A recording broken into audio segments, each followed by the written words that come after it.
اب ہمیں تو نے دیا رمضان ہے، بخشوائے نا جو خود کو وہ بڑا نادان ہے۔ میں بہت اہم صورت ہے سورہ رحمان میں، یہ جو فبأي آلاء ربكما تكذبان بار بار ہے، تو یہ قاری صاحب بول رہے تھے کہ یہ اتنا زیادہ کیوں ہے، بار بار فبأي آلاء ربكما تكذبان، تو کہہ رہے تھے اتنا زیادہ کیوں ہے۔ میں نے کہا میں کم کروا دیتا ہوں آپ کو اگر پسند نہیں ہے۔ پھر ان کے بھائی نے فوراً کہا کہ جہنم والی آیت کے بعد بھی ہے فبأي آلاء ربكما تكذبان، تو میں نے ہٹوا دیتا ہوں میں، آپ کو پسند اگر نہیں ہے۔ بھائی جہنم میں تو اللہ نے ہول ناکیوں کا تذکرہ کیا نا، اور پھر اللہ کہہ رہے ہیں اللہ کی کس کس نعمت کو جھٹلاؤ گے۔ اب سوال پیدا تو جہنم تو نعمت نہیں ہے، وہ تو عذاب ہے۔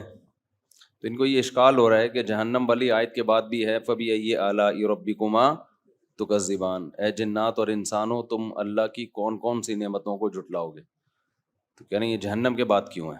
میں نے کہا ہٹوا دیتا ہوں بھائی میں صحیح ہے۔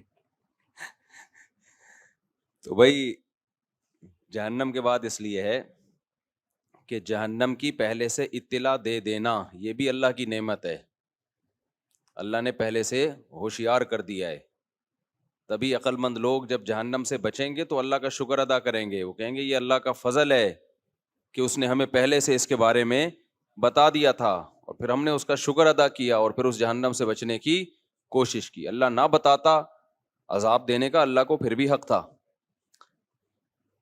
آپ کسی ملک میں گئے، آپ کو معلوم نہیں ہے کہ اس جرم پہ کیا سزا ہے، اور آپ نے وہ جرم کر لیا۔ اب وہاں جرم کی سزا بہت سخت تھی، دنیا میں ہر ملک میں جرم کی سزائیں مختلف ہیں۔ دبئی میں آپ سگنل توڑ دیں بہت بھاری جرمانہ ہے، پاکستان میں سگنل چھوڑ دیں وہ سگنل چھوڑ دیں 50 روپے یا 500 ہوگا یا 1000 ہوگا، دبئی میں بہت زیادہ ہے۔ اب آپ نے سمجھا ہوا تھا کہ جتنا یہاں سگنل توڑنے کا جرمانہ ہے دبئی میں بھی اتنا ہی ہے، آپ نے سگنل توڑا ٹھیک ٹھاک جرمانہ ہو گیا آپ کے اوپر، تو آپ کہو گے بھائی یہ تو بہت زیادہ ہے۔ تو جج نے آپ کو کہا یہ جرمانہ ادا کرو، آپ کہ میں نہیں کروں گا، وہ کہ کیوں؟ کہہ رہے مجھے تھوڑی پتا تھا اتنا بڑا جرمانہ ہے۔ تو جج کہے گا بھائی آپ کو اگر علم نہیں ہے کہ اتنا بڑا جرمانہ ہے تو یہ آپ کا قصور ہے، ہمارا قصور نہیں ہے۔ تو ہمارا قانون تو لگا بندہ قانون ہے، لیکن اگر دبئی پہلے سے لوگوں کو بتا دے، ایئرپورٹ پہ آتے ہی جگہ جگہ سائن بورڈ لگے ہوئے ہیں بھائی بہت زیادہ جرمانہ ہے، بھائی بہت زیادہ جرمانہ ہے، تو یہ نعمت ہے یا نہیں ہے؟ بہت سے لوگ کم علمی میں سگنل توڑ دیں ان کو پتہ نہ ہو۔ جب آپ حج کے لیے جاتے ہیں ایئرپورٹ پہ لکھا ہوا ہوتا ہے خبردار سعودی عرب میں منشیات اسمگلنگ کرنے کی سزا سر قلم کرنا ہے۔ بہت سے ملکوں میں یہ سزا نہیں ہے، بلکہ بہت سے ملکوں میں تو منشیات ملے تو ایئرپورٹ والے سب سے پہلے آپ کو نکالتے ہیں، 2 پڑیاں ان کو دے دو، وہ کہیں گے چلو آگے چلو۔ تو سعودی عرب میں بہت سخت سزا ہے، اگر آپ کوئی ہیروئن یا کوئی ایسی چیز لے کر چلے گا فوراً سر قلم۔ تو گورنمنٹ آف سعودیہ نے جگہ جگہ اعلان لگایا ہوا ہے۔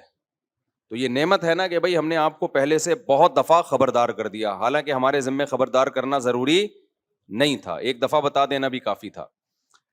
تو اس لیے اللہ نے سورہ رحمان میں جہنم والی آیتوں کے بعد بھی کہا فبأي آلاء ربكما تكذبان، اپنے رب کی کون کون سی نعمتوں کو جھٹلاؤ گے۔ تو یہ بھی ایک نعمت ہے کہ اتنی خطرناک سزا تھی، اللہ چاہتا ایک دفعہ بتا دیتا یا نہیں بھی بتاتا، جرم تو جرم ہے بھائی، اس میں جو بھی سزا دے اللہ، لیکن اللہ نے بار بار تمہیں اس جرم سے، اس سزا سے خبردار کر دیا۔ تو سورہ واقعہ بھی بہت زیادہ اہم ہے، میں تھوڑا سا سورہ رحمان پھر انشاءاللہ سورہ واقعہ کو بیان کروں گا۔ اللہ نے فرمایا الرحمن علم القرآن خلق الانسان، اللہ نے اپنی صفت سے شروع کیا الرحمن۔ رحمان اور رحیم میں فرق کیا ہے؟ رحیم بہت زیادہ رحم کرنے والا، رحمان جس کی رحمت سب کو شامل ہو۔ دیکھو بہت زیادہ کا مطلب 2 ہوتا ہے، کوانٹٹی کے اعتبار سے اور کوالٹی کے اعتبار سے۔ تو اللہ تعالیٰ کی جو رحمت ہے وہ سب لوگوں کو ڈھانپی ہوئی ہے، تو یہ رحمان ہے۔ اور جن پہ رحم کرتا ہے ان پہ بھی تھوڑا نہیں کرتا بلکہ بہت زیادہ کرتا ہے، یہ کیا ہے؟ رحیم ہے۔ تو اللہ کہتے ہیں اللہ رحمان ہے، اور اس کی رحمت ہے علم القرآن، اس نے انسان کو کیا سکھا دیا؟ قرآن سکھا دیا۔ اللہ کے انعامات میں سب سے بڑا انعام قرآن ہے، اور یہ کوئی روایتی بات نہیں ہے، حقیقت بھی ہے، گراؤنڈ ریئلٹی بھی ہے۔ اگر یہ قرآن اللہ نے ہمیں نہ سکھایا ہوتا، ہمارے باپ دادا کو نہ سکھایا ہوتا، ہم نہ جانتے کہ قرآن کیا ہے، تو ہمیں پتا ہوتا کہ حلال کیا ہے حرام کیا ہے۔ خوراک میں ہماری پتہ ہے کتے بلے ہوتے، سمجھ رہے ہو کہ نہیں سمجھ رہے؟ یہ جو ہم لوگ کتے بلے نہیں کھاتے، یہ کلچر کی وجہ نہیں ہے، شروع سے ہمارے باپ دادے کیا ہیں؟ بولو، مسلم ہیں۔ ہم اگر قرآن نہ سیکھتے، ہم میں بہت سے لوگ پتھروں کی بنی ہوئی مورتیوں کے آگے جھک رہے ہوتے۔ یہ جو اتنی خوبصورت تراویح ہوئی ہے، اتنا رکوع سجدے، سبحان ربی العظیم، سبحان ربی الاعلی، اور یہ الحمد للہ رب العالمین الرحمن الرحیم مالک یوم الدین، کتنا خوبصورت کلام ہے۔ اللہ کی تعریف ہو رہی ہے، تمام تعریفیں اللہ کے لیے جو تمام جہانوں کا پالنے والا ہے، بڑا مہربان، نہایت رحم کرنے والا، مالک یوم الدین، روز جزا کا مالک۔ ایاک نعبد، اے اللہ ہم تیری ہی عبادت کرتے ہیں، وایاک نستعین، مدد صرف ہم تجھ سے طلب کرتے ہیں۔ کیا مدد مانگتے ہو بتاؤ؟ اہدنا الصراط المستقیم، ہمیں سیدھے راستے پر چلا۔ بہت سے لوگ غلط راستے پر چلتے ہیں۔ ہماری سب سے بڑی تمنا ہے، ہم انسان ہیں تو ہمارا ٹریک کیا ہونا چاہیے؟ سیدھا ہونا چاہیے۔ اے اللہ کچھ لوگ وہ ہیں جن پر تو نے انعام کیا، اور کچھ دنیا میں ایسے لوگ ہیں جو غلط راستے پہ چلے، تو انعام یافتہ لوگوں کے راستے پہ چلانا، اچھے لوگوں کے راستے پہ چلانا، برے لوگوں کے راستے پہ ہمیں نہیں چلانا۔ بتاؤ ایسی خوبصورت دعا اور ایسی خوبصورت عبادت دنیا میں کسی مذہب میں ہے؟ کہیں پائی جاتی ہے یہ عبادت؟ تو قرآن نہ ہوتا تو عبادت تو کر رہے ہوتے، ہندو بھی عبادت کرتے ہیں کہ نہیں کرتے، سکھ بھی عبادت کرتے ہیں، عیسائی بھی عبادت کرتے ہیں، سارے مذہب کے لوگ۔ ایسی خوبصورت سلیکٹڈ عبادت دنیا میں مسلم کے علاوہ کوئی بھی نہیں کرتا۔ ایسی وحشت ہوتی ہے نا جب آپ ان کی عبادت گاہوں میں جاؤ اور وہاں بت بنے ہوئے نظر آتے ہیں، انسان کو وحشت ہوتی ہے، ایک عجیب سی تنگی دل میں محسوس ہوتی ہے۔ میں پہلی دفعہ جب برما گیا، منمار ہے نا برما، تو میں نے پہلی دفعہ کسی پتھر کی عبادت کا سچی مچی کا لائیو منظر دیکھا۔ یوٹیوب پہ تو دیکھا ہوا تھا، بھگوان کے سامنے عبادت ہو رہی ہے یا کوئی بیٹھا ہوا ہے۔ میں نے پہلی دفعہ ایک منظر دیکھا، پہلی دفعہ یوٹیوب پہ تو دیکھا ہوا تھا پتھر کے بنے ہوئے بتوں کے سامنے لوگوں کو بیٹھے ہوئے، لیکن جب میں وہاں گیا میں نے فرسٹ ٹائم اپنی آنکھوں سے دیکھا کہ ایک بندہ، ایک وہ کیا کہتے ہیں انگلش میں اس کو، آئیڈل، بت ہی رکھا ہوا ہے، ٹھیک ہے نا، بعد میں یہ پروناؤنسیشن ٹھیک کر لیں گے، بت ہی ٹھیک ہے۔ 50-50 میں دکھایا کہ ایک آدمی کو پولیس والے نے پکڑا، تمہارا نام کیا ہے؟ اس نے کہا مستنصر حسین تارڑ۔ چالان کرنا تھا، وہ مسینتے لکھا ہی نہیں آ رہا اس بیچارے سے، اس نے کہا بے جا یار جا یار۔ اگلے دن دوبارہ وہی آیا، کاغذات ہیں نہیں ہیں، لائسنس ہے نہیں ہے، کہہ رہے نام بتاؤ، اس نے کہا مستنصر حسین تارڑ، کہہ رہے میں پہلے سے لکھ کے لایا ہوں، کہہ رہے ابا کا نام بتا، کہتا متزلزل حسین تارڑ۔ اب وہ کر رہا متزلزل، دفعہ یہاں سے، صحیح ہے۔ تو پتھر کے بنے ہوئے بت کے سامنے نا میں نے فرسٹ ٹائم کسی کو دیکھا، فرسٹ ٹائم میری آنکھوں سے آنسو نکل گئے۔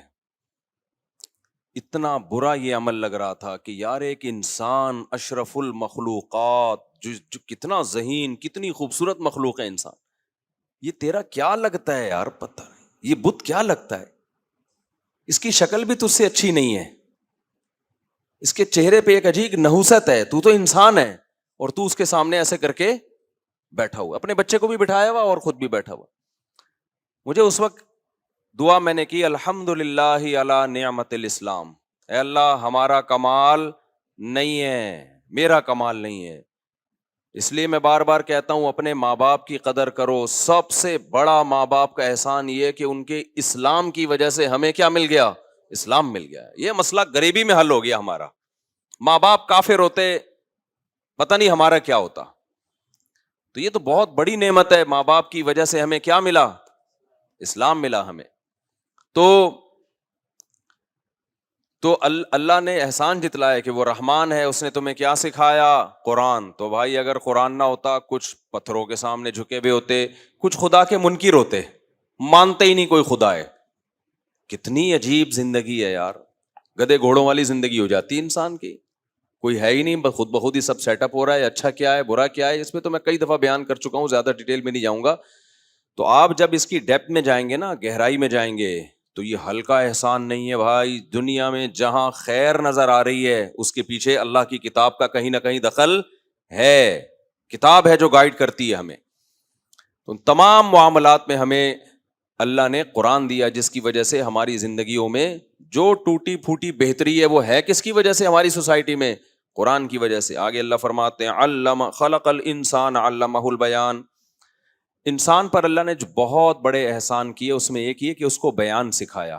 دنیا میں باتیں صرف انسان کرتا ہے, جانور بھی بولتے ہیں, لینگویج جانوروں کی نہیں ہوتی, ایک ہی طرح سے بول رہے ہوتے ہیں بس. انسان کیسے زبان کو گھماتا ہے نا, اس کو پانی چاہیے پانی بولے گا, ٹھنڈا پانی چاہیے ٹھنڈا, گرم چاہیے گرم, 100 ڈگری کا چاہیے 100 ڈگری کا بولے گا, 50 ڈگری کا چاہیے 50. بکری کو پانی چاہیے میں, ٹھنڈا پانی چاہیے میں, گرم پانی چاہیے میں. بلکہ پہلے چیک کرتے ہیں کیا چاہیے تجھے. وہ کہتی ہے میں آدمی گھاس رکھتا ہے شاید یہ چاہیے, کہتی ہے میں آدمی کہتا ہے شاید پیاس لگ رہی ہے یہ پی لے, نہیں میں. کیا چاہیے بھائی تیرے کو؟ گھنٹوں کے بعد جا کے بندے کی تبھی سب چیزیں لا کے رکھ دیتے ہیں بکری کے سامنے, جو چاہیے خود ہی سلیکٹ کر لو بھائی.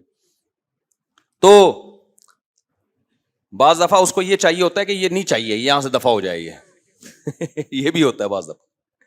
تو کس قدر مشکل میں ہے جانور, انسان کو اللہ نے کیسا بولنا, اور یہ ایک ہلکی سی زبان ہے جس سے تلفظ ادا ہوتے ہیں, کیسا گھماتا ہے. اور سین شین صاد ضاد اے بی سی ڈی الف بے تے ثے, ساری زبانوں کے حروف تہجی صرف زبان کو دائیں بائیں ہلکے پھلکے گھما کے ایسی اسپیڈ کے ساتھ بولتا چلا جاتا ہے. تو یہ احسان بھی کس کا ہے بھائی؟ یہ اللہ کا ہے. یہ انسان نے خود نہیں سیکھ لیا ہے آٹومیٹیکلی. اللہ کہتے ہیں میں نے سکھایا ہے انسان کو. ڈارون نے یہاں بھی ڈنڈی ماری ہے, یہ جو سائنسدان ہے یہاں بھی ڈنڈی مارتے ہیں, کہتے ہیں یہ سب ایوالو ہونے کا نتیجہ ہے. بھائی ایوالو ہونے کا نتیجہ نہیں ہے. پہلا انسان آدم, ان کو اللہ نے زبان سکھا کے بھیجا تھا. ہاں اس زبانوں میں چینجنگ میں ایوالوشن کا عمل ہوا ہے, وہ ایوالو ہوئی ہیں. پہلا جو انسان دنیا میں آیا وہ بولنا جانتا تھا. اس سے جب غلطی ہوئی, جانور سے غلطی ہوتی ہے تو سوری کیسے کرے گا؟ آدم سے غلطی ہوئی, ربنا ظلمنا انفسنا. آدم علیہ السلام کی اپنی کوئی زبان تھی لیکن اللہ نے اس کا عربی ترجمہ کیا ہے, ربنا ظلمنا انفسنا, اے اللہ ہم نے اپنی جانوں پہ ظلم کیا, وَإِن لَّمْ تَغْفِرْ لَنَا وَتَرْحَمْنَا لَنَكُونَنَّ مِنَ الْخَاسِرِينَ. اگر تو نے مغفرت نہ کی, ہم پہ رحم نہ کیا تو ہم تباہ و برباد ہو جائیں گے. تو اللہ کا بہت بڑا احسان بولنا بھی ہے. اس میں ایک بات یہ بھی ذہن میں رکھ لو, بعض لوگ بولنے میں لکنت کا شکار ہوتے ہیں, ہکلاتے ہیں. تو ایسے لوگوں کا مذاق نہیں اڑایا کرو. میرے پاس جب کوئی ایسا بندہ آتا ہے جس سے بولا نہیں جا رہا ہوتا تو میں بہت تسلی سے اس کی بات سنتا ہوں, جلد بازی نہیں کرتا کہ بھئی یہ اس کو قدرت نہیں ہے بولنے پر. وجہ کیا ہے؟ میں یہ سوچتا ہوں کہ اللہ نے مجھے بولنے پر قدرت دی ہے, گھنٹوں گھنٹوں بولتا رہتا ہوں. تو اگر کوئی بولنے والا آئے نا, میں اس کا بولنا نہ سنوں, مجھے نہیں ڈر لگتا. لیکن اگر کوئی بولنے پہ قدرت نہیں ہے اور میں بولوں چل جا یہاں سے, مجھ سے نہیں سنا جا رہا, تو پھر مجھے ڈر لگتا ہے کہ ناشکری کی سزا نہ مل جائے. اللہ یہ نہ کہیں کہ تو جو گھنٹوں گھنٹوں بول رہا ہے نا بیٹھ کے, یہ تیرا کمال نہیں ہے, یہ کس کا احسان ہے؟ یہ ہمارا احسان ہے. اور یہ قرآن سے ثابت ہے کہ جو نعمت اللہ نے آپ کو دی ہے نا, تو آپ نے اس شخص کی دوسروں سے زیادہ قدر کرنی ہے جس کے پاس وہ نعمت نہیں ہے. قرآن سے ثابت ہے یہ. قرآن کیا کہتا ہے؟ وَالضُّحَىٰ وَاللَّيْلِ إِذَا سَجَىٰ.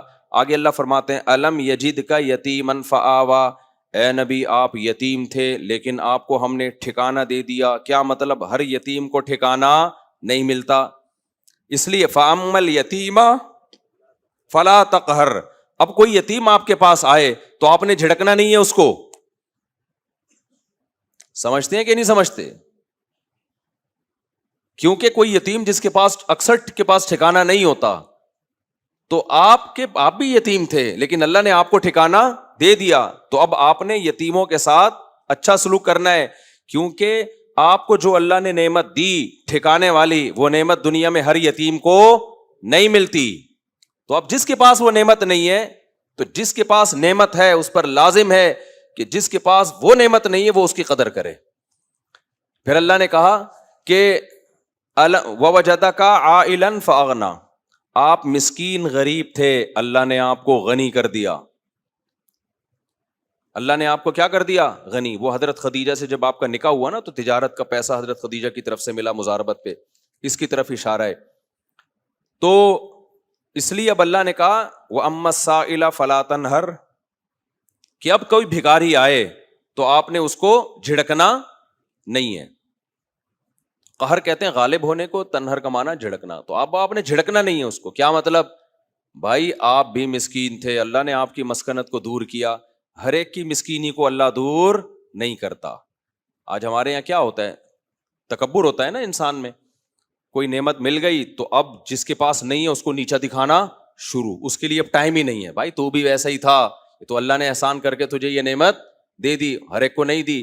تو اب احسان کا تقاضا یہ ہے کہ جس کے پاس نہیں ہے تو تم نے اس کی توہین نہیں کرنی بلکہ اس کی تعظیم کرنی ہے. سمجھتے ہو کہ نہیں سمجھتے ہو؟ تو اس لیے جس کو اللہ نے طاقت دی ہے نا, اس پر کمزور کو عزت دینا زیادہ لازم ہے. جس کو اللہ نے دولت دی ہے اس کو غریب کو پروٹوکول دینا زیادہ لازم ہے. الٹا ہی کام ہو رہا ہوتا ہے, وہ زیادہ تکبر میں آ رہا ہوتا ہے. اسی طرح قرآن نے کیا کہا کہ اے نبی ہم نے آپ کو علم دیا, وَوَجَدَكَ ضَالًّا فَهَدَىٰ. تو اس لیے اما بنعمت ربک فحدث, اس کا تقاضا کیا ہے جو نعمت اللہ نے آپ کو دی ہے وہ آپ لوگوں کے سامنے بیان کریں. تو یہ بہت اہم موضوع ہے. آگے اللہ تعالیٰ کیا فرماتے ہیں؟ اللہ فرماتے ہیں ہم نے تمہیں کیا سکھایا؟ بولو, بولنا. تو علمہ البیان, ہم نے کیا سکھایا؟ بولنا. یہ بولنا اللہ کی بہت بڑی نعمت. بیچارے گونگوں سے دیکھو بس اشاروں میں ہی سمجھا رہے ہوتے ہیں وہ, تو کتنی بڑی اللہ نے ہمیں نعمت دے دی. آگے اللہ نے اپنی بہت ساری نعمتیں بیان کی ہیں.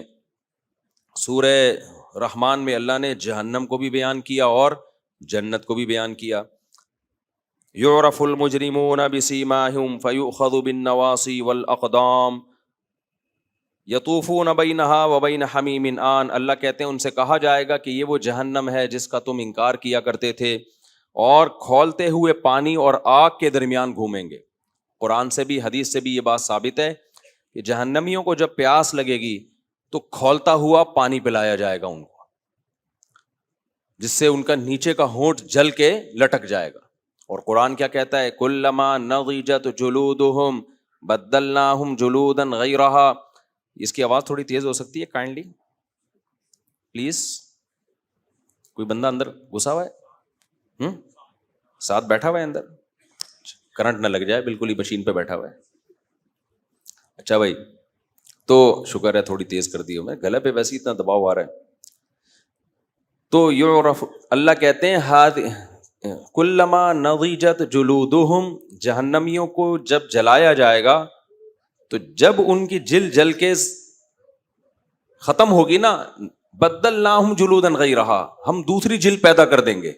لیذوقوا العذاب, تاکہ وہ اس عذاب کا مزہ چکھتے رہے. لیکن سورہ رحمان میں اللہ نے جہنم کا تذکرہ کم کیا, جنت کا تذکرہ زیادہ کیا. تو ہم بھی اس میں جنت کا جو تذکرہ ہے وہ کر دیتے ہیں, کیونکہ نام رحمان ہے نا, تو اللہ نے رحمتوں کا تذکرہ زیادہ کیا ہے, وہی مائک کو ہونا شروع ہو گیا. آگے اللہ تعالیٰ فرماتے ہیں وَلِمَنْ خَافَ مَقَامَ رَبِّهِ جَنَّتَانِ, جو اپنے رب سے ڈرے گا, اپنے رب کے سامنے کھڑے ہونے سے اس کو احساس ہے کہ ایک دن میں نے اپنے رب کو منہ دکھانا ہے, تو رب کے لیے کو اعمال کا میں نے حساب دینا ہے, لہذا تنہائیوں میں بھی گناہ سے بچے گا. تو اللہ کہتے ہیں اس کے لیے جنتان, دو باغات ہیں. تو یہاں دو باغات کا مطلب دو نہیں ہے, دو قسم کے باغات ہیں. سمجھتے ہو کہ نہیں سمجھتے؟ اللہ تعالیٰ فرماتے ہیں ذواتا افنان, مختلف قسموں کے, فبأي آلاء ربكما تكذبان, تو بتاؤ اپنے رب کی کون کون سی نعمتوں کو جھٹلاؤ گے. چھوٹی چھوٹے اعمال پہ اتنی بڑی بڑی نعمتیں اس نے تمہارے لیے رکھی ہوئی ہیں. فیہما عینان تجریان, اللہ کہتے ہیں اس میں 2 چشمے بہ رہے ہوں گے. فبأي آلاء ربكما تكذبان فيهما من كل فاكهة زوجان. ہر پھل کے مختلف ذائقے ہوں گے. جیسے ہم دنیا میں دیکھتے ہیں نا, ایک سیب نہیں ہے, سیب 20 قسم کے سیب ہیں, تو جنت میں بھی کیا ہوں گے, ایک ایک پھل 20 قسم کا ہوگا. فبأي آلاء ربكما تكذبان متكئين على فرش بطائنها من استبرق. تخت لگے ہوں گے اس پر ریشم کی چادروں پہ اور ریشم کے تکیوں پہ ٹیک لگا کے بیٹھے ہوئے ہوں گے. دنیا میں جو نیچرل طریقہ ہے نا استراحت اور آرام کا, وہ یہی ہے. کرسیوں پہ انسان کو سکون نہیں ملتا. تبھی آج کل ہوٹلوں میں ہوتا ہے بڑے بڑے تخت لگا کے گاؤ تکیے لگا دیتے ہیں, اس پہ لوگ ذرا ٹانگیں پھیلا کے, بیگم کی طرف نہ جا رہی ہوں, تھوڑی سی سائڈ پہ جا رہی ہوں, ٹانگیں پھیلا کے. ابا کا تو احترام آج کل مارکیٹ سے کیا چل رہا ہے, شارٹ چل رہا ہے, تو لیٹے ہوئے ہوتے ہیں لوگ. اس کا اپنا مزہ ہوتا ہے کہ نہیں ہوتا؟ تو اللہ کہتے ہیں یہ ساری نعمتیں کس کنڈیشن میں ملیں گی؟ ایسے بستروں پر جو ریشم کے ہوں گے, اور ریشم بھی جنت کی, جنت کا ریشم ہوگا, تو اس پہ تکیے لگا کر بیٹھے ہوئے ہوں گے. وَجَنَ الْجَنَّتَيْنِ دَانٍ, اور جو باغات کے جو پھل ہیں نا وہ ایسے لٹک رہے ہوں گے درختوں پہ جن پہ ہاتھ پہنچ رہا ہوگا انسان. ہم نے تو یہ منظر دیکھا ہے, آپ نے بھی. ریڑھی سے خرید کے پھل کھانے کا مزہ الگ ہے, اور درختوں پہ لٹکے ہوئے پھل توڑنے کا مزہ الگ ہے. تو اللہ کہتے ہیں ایسے گھنے باغات کے بیچ میں تخت لگے ہوئے ہوں گے, تخت پہ یہ بیٹھے ہوئے ہوں گے, اور جو لذت والے پھل جن کے بارے میں قرآن کہتا ہے تلذ الاعین, ان پھلوں کو دیکھ کے زبان لذت بعد میں محسوس کرے گی, آنکھوں کو لذت پہلے آئے گی. ایسی اٹریکشن ہوگی, آنکھیں لذت. اور قرآن کیا کہتا ہے, فیہا ما تشتہی انفسکم, جو تمہارے دل میں آئے گا نا وہ چاہت اللہ پوری کرے گا. تو ایسے تختوں پہ بیٹھے ہوئے ہوں گے, اور درختوں کے پھل دان, اللہ کہتے ہیں قریب ہوں گے تمہارے, لٹکے ہوئے ہوں گے. فَبِأَيِّ آلَاءِ رَبِّكُمَا تُكَذِّبَانِ, تو بتاؤ اپنے رب کی کس کس نعمتوں کو جھٹلاؤ گے. آگے اللہ فرماتے ہیں فِيهِنَّ قَاصِرَاتُ الطَّرْفِ, انہی باغات میں تمہارے ساتھ وسیم بھائی ہوں گے, غفار بھائی ہوں گے, بڑی بڑی مونچھوں والے ہیں بھائی. بعض دفعہ بہت اچھی لوکیشن پہ آپ ہوتے ہو, لیکن جس ڈیزائن کے لوگ آپ کے ساتھ بیٹھے ہوئے ہوتے ہیں وہ سارا مزہ کیا کر دیتے ہیں, خراب. ایسا ہی ہوتا ہے نا, بڑی اچھی جگہ آپ بیٹھے ہوئے ہو اور بزنس کلاس میں ہو, ساتھ میں گٹکے والا بٹھا دیا کسی نے لا کے, آپ ہے بھائی, تو بہت خوبصورت منظر بھی ہو نا, بندہ آپ کے دائیں بائیں جو پبلک ہے وہ ایسی عجیب عجیب سے بٹھا دیے جائیں تو بھی انسان کو وحشت ہوتی ہے. تو اللہ فرماتے ہیں انہی باغات میں فیہن قاصرات الطرف, نظروں کو جھکانے والی حیادار حوریں ہوں گی. قاصرات الطرف, حیا والی حوریں ہوں گی تمہارے لیے. لم یطمثہن انس قبلہم ولا جان, جنہیں تم سے پہلے نہ کبھی کسی انسان نے چھوا ہوگا اور نہ کبھی جن نے چھوا ہوگا. اللہ نے ان عورتوں کو تمہارے لیے بنایا, آگے آ رہا ہے مقصورات فی الخیام, خیموں میں اللہ نے بند کر دیا ان کو. انا انشأناہن انشاء, سورہ واقعہ میں آتا ہے اسی مٹی سے بنایا جنت کی مجھ کو, انبر والی مٹی سے, اسی سے بنا کے جنتی کے لیے. اللہ کو تو پتا ہے نا کون جنت میں جائے گا اور کون جہنم میں جائے گا. کچھ لوگوں کے بارے میں تو ہمیں بھی پتا ہے الحمدللہ, ان کی حرکتوں سے اندازہ ہو رہا ہے کہ ان کا, وہ سمجھتے ہیں 4 آدمی جنت میں جائیں گے, ٹھیک ہے نا, تو ان کی حرکتوں سے ایسا لگ رہا ہے اللہ کہے گا تم 4 کے علاوہ سارے چلے جائیں گے. تو جو بھی یہ کہہ رہا ہے نا میں جنت میں 2-4 اور جنت میں, تو یہ اتنی ساری حوریں کس کے لیے اللہ نے بنائی ہے میرے بھائی. بعض لوگ ایسے بنا کے پیش کرتے ہیں اسلام کو کہ ایسا لگتا ہے 2-4 آدمیوں سے زیادہ کوئی جائے گا نہیں. تو انا انشأناہن انشاء, اللہ کہتے ہیں ہم نے ان کو اسی وہیں سے جوان بنایا ہے, پروان چڑھایا ہے وہیں سے. فجعلناہن ابکارا, اور ہم نے ان کو کنواری بنا دیا. تو وہ اسی جنتی کے لیے اللہ نے تیار کی. اس سے بھی پتہ چلتا ہے جنت میں وہ لوگ جائیں گے جو اپنی فطرت پہ ہوں گے. سمجھتے ہو کہ نہیں سمجھتے؟ انسان کی فطرت ہے اسے حیادار بیوی چاہیے. دیکھو گرل فرینڈ سب کو آڑی ترچی لوگ تمنا کرتے ہیں, ناچنے والی, گانے والی, جیسی مرضی ہو. لیکن بیوی بنانے کے لیے انسان کس کو ترجیح دیتا ہے؟ یار حیادار ہو, گھر کی چار دیواری میں رہنے والی ہے. ایسا نہ ہو کہ کوئی بات کروں تو اینٹ کا جواب کس سے دے, وہ پتھر سے. تو جو سوسائٹی میں جو ہمارے ڈرامے فلمیں جس طرح کی ایک وہ ماحول پیدا کر رہے ہیں نا کہ مرد نے یوں دیکھا تو عورت بھی آگے سے یوں دیکھے, مرد یوں جو ہے نا غصہ کرے تو وہ بھی, مرد نے ایک گالی دی تو آگے سے رپلائی میں 4 گالیاں مل رہی ہیں, اور پھر اس کو اپریشیٹ. ہم اینٹ کا جواب ہمیشہ ہم ادھار نہیں رکھتے, ہم ادھار نہیں رکھتے, تو غلط ہے. مردوں کو بھی ایسا نہیں کرنا چاہیے. لیکن عورت میں بے حیا ہونا بہت بری صفت ہے. تو جو عزت دار لوگ ہوتے ہیں, جو نیچر پہ ہوتے ہیں, ان کو بیوی کیسی چاہیے ہوتی ہے؟ حیا والی. تو اللہ کہتے ہیں جو جنت میں حور ملے گی وہ بے حیا نہیں ہوگی, وہ کیسی ہوگی؟ حیا والی. خاص جس کی حیا کو اللہ نے ہائی لائٹ کیا, قاصرات الطرف, اپنی نظروں کو جھکانے والی. اس کا مطلب علماء نے یہ بھی بیان کیا ہے. اب آپ یہ نہ سمجھیں کہ آپ جائیں گے بیگم نظر ہی نہیں اٹھا کے دیکھے گی تو آپ بولیں گے بھائی, تو آپ کو تو پھر غصہ آئے گا نا, بیگم میں کسی سلسلے میں حاضر ہوا ہوں آپ کی خدمت میں. تو قاصرات الطرف کا مطلب غیر مرد سے نظر کو جھکانے والی, اپنے شوہر کے علاوہ اس کے دل میں کوئی بھی نہیں ہوگا. یہ نہیں ہوگا کہ بیگم آج سے تم میری کائنات, آج سے تم میری مسرت. بیگم کہے ٹھیک ہے تم بھی میرے وسیم اور تم بھی میرے غفار. دنیا میں بعض دفعہ ایسا بھی ہو جاتا ہے. تو قاصرات الطرف, اپنی نظروں کو جھکانے والی.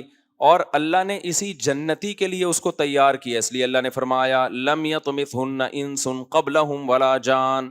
اس جنتی سے پہلے نہ کسی انسان نے اس کو چھوا اور نہ کسی جن نے اس کو چھوا ہوگا.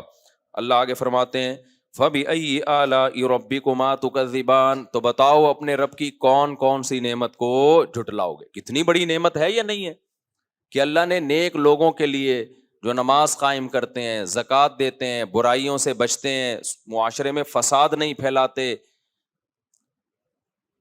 معاشرے میں خیر کا کام کرتے ہیں, ان لوگوں کے لیے اللہ نے ان باغات کے اندر ان حوروں کو تیار کیا ہے. آگے اللہ فرماتے ہیں کأنہن الیاقوت والمرجان, وہ حوریں ایسی ہیں جیسے یاقوت اور مرجان. یہ مثال دی گئی ہے, ظاہر ہے 100% جنت کو بیان کرنا دنیا میں اس کی کوئی نظیر ملتی نہیں ہے. یاقوت اور مرجان کے پتھر ہوتے ہیں نا, کیسے چمکدار شفاف. صحیح حدیث میں ہے رسول اللہ صلی اللہ علیہ وسلم نے صحابہ سے فرمایا کہ جنت کی حور اتنی خوبصورت ہوگی, یرا مخ سوقہ ما من وراء اللحم, کہ اس کے جو پنڈلی کا گودا ہے نا وہ بھی گوشت سے نظر آتا ہوگا باہر سے. ایسی شفاف اللہ نے اس کی اسکن کو, اس کی جلد کو بنایا ہے. صحابہ نے عرض کیا یا رسول اللہ یہ کیسے ممکن ہے کہ ایک عورت ہو انسان, ظاہر ہے وہ شیشے کی تو نہیں بنی ہوئی ہوگی نا, اور ہوگی تو گوشت پوش کی عورت ہی ہوگی نا. تو آپ صلی اللہ علیہ وسلم نے قرآن کی آیت مثال کے طور پہ پیش کی, فرمایا کیا تم نے قرآن میں پڑھا نہیں ہے کہ انہن الیاقوت والمرجان, کہ وہ یاقوت اور مرجان کی طرح. یاقوت مرجان کا پتھر کتنا ہی موٹا کیوں نہ ہو, لیکن اگر اس میں کوئی بھی چیز ہوتی ہے نا دھاگا وغیرہ تو وہ باہر سے نظر آتا ہے. تو اللہ تعالیٰ فرماتے ہیں کہ انہن الیاقوت والمرجان فبأی آلاء ربکما تکذبان, اپنے رب کی کون کون سی نعمتوں کو جھٹلاؤ گے. یہ جتنے ڈیٹنگ پوائنٹ بنے ہوئے ہیں نا یہ سب اپنے آپ کو اس حور سے محروم کر رہے ہیں جس حور کا اللہ نے اپنے نیک بندوں سے وعدہ کیا ہے. اور اللہ قرآن میں کہتے ہیں ومن اصدق من اللہ قیلا, اللہ سے زیادہ سچا وعدہ کسی کا نہیں ہو سکتا. آگے اللہ فرماتے ہیں هل جزاء الاحسان الا الاحسان. اب ایک سوال پیدا ہوتا ہے, اللہ ہم نے اتنا عمل تو کیا نہیں ہے, تو اتنی بڑی جنت ہمیں ہمیشہ کے لیے دے گا جس میں ایسے باغات ہوں گے, جس میں ایسے چشمے جاری ہوں گے, جس میں ایسے حوریں ٹہل رہی ہوں گی, تو اتنا بڑا انعام.